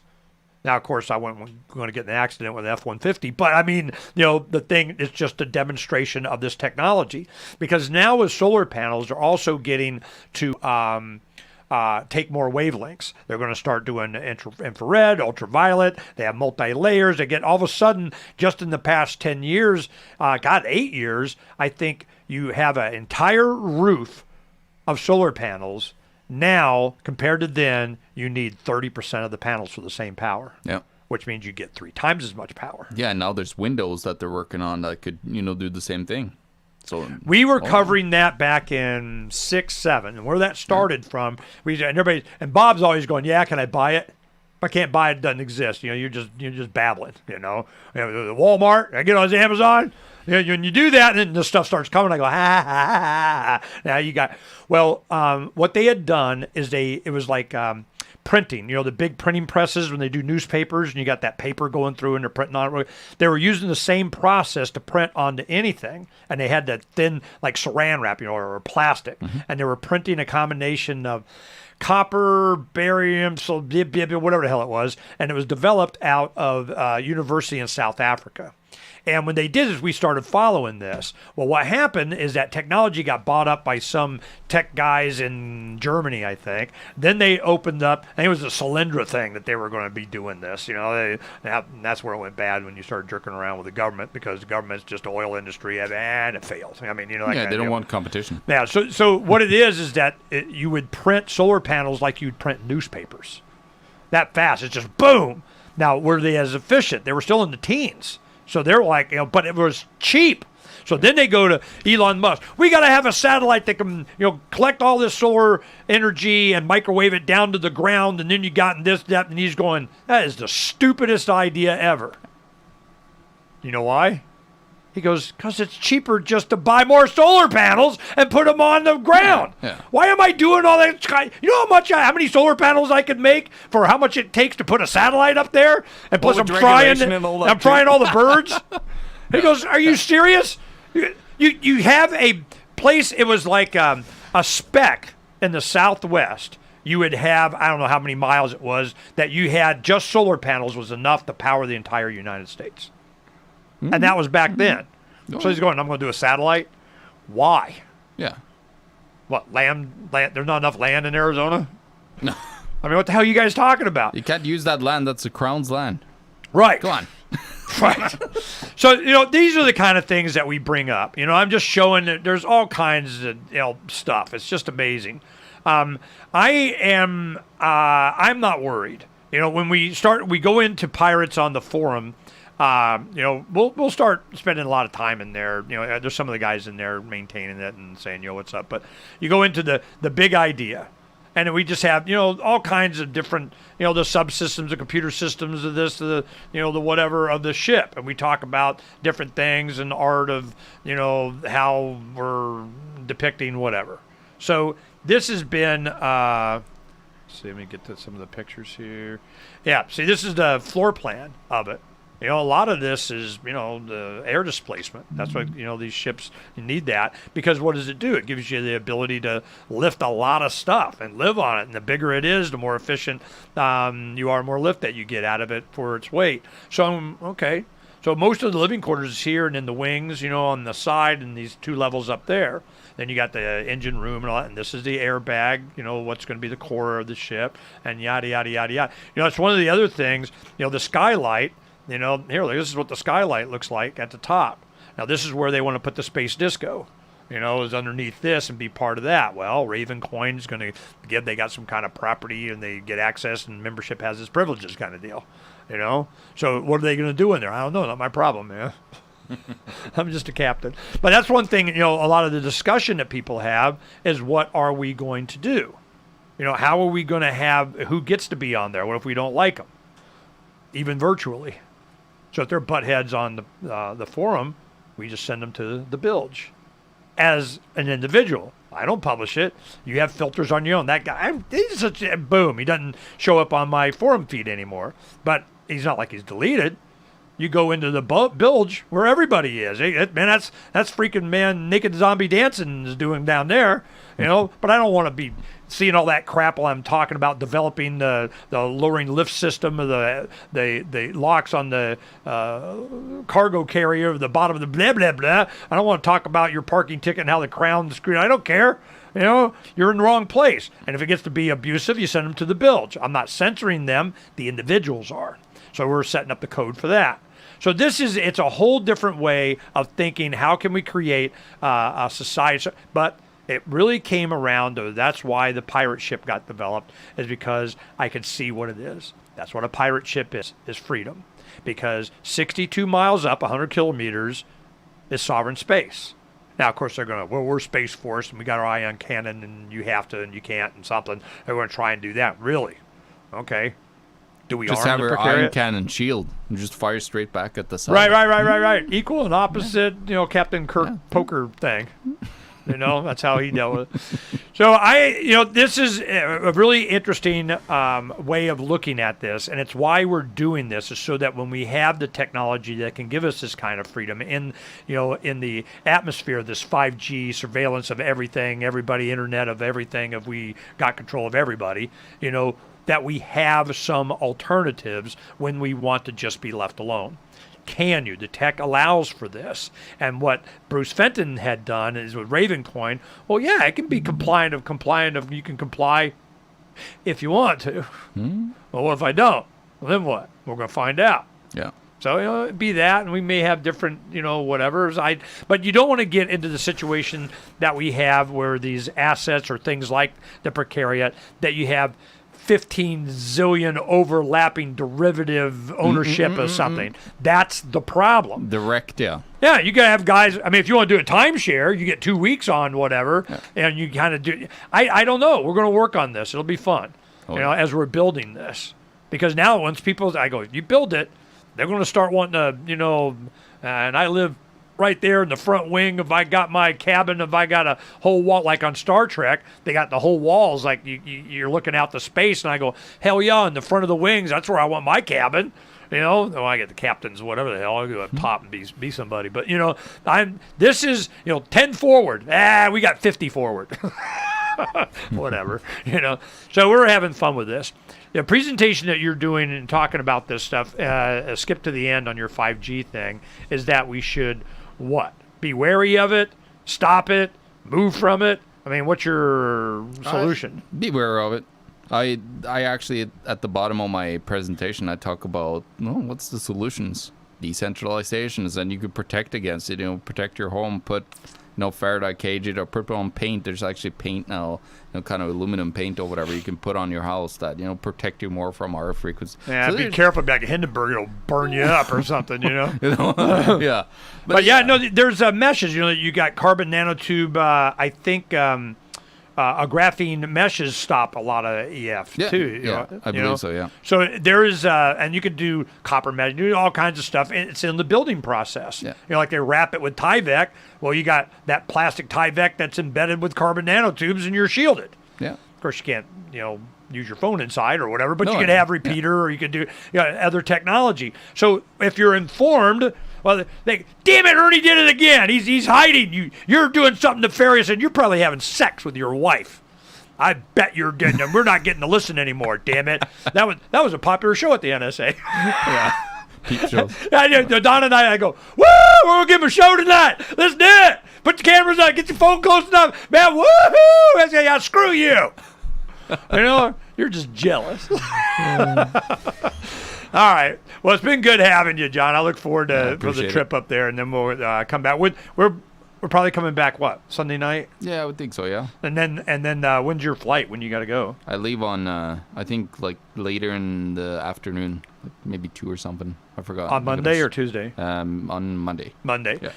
So we may be able to do a show Monday morning and recap a lot of stuff, or I can, say I don't know. We'll see, because I'm going to be doing a lot of segments up there with the guys while I got them. We got our equipment upgraded to be able to kind of record and do, and Ian's set me up on stuff, so we're going to be able to do a lot of stuff. So we'll go ahead and get a lot of interviews up there, and whatever we don't do up there, we'll certainly have them come on the show. So you get the lineup there. We already interviewed a lot of the guys, and I'm just, man, to put on a good show. How much influence did you have on creating the guests that got invited? Tiny little bit, not very much. I invited myself. Yeah, sure. I invited me. You gotta have some kind of crazy anarchist up there. So it's going to be interesting, and I think these guys are going to get a lot from our input. We're just going to have some fun. Thanks for listening, guys. Peace. Give out a website or whatever they should be going and watching your stuff. Yeah, theeconomictruth.org. You find everything there. Theeconomictruth.org. Yeah, one word.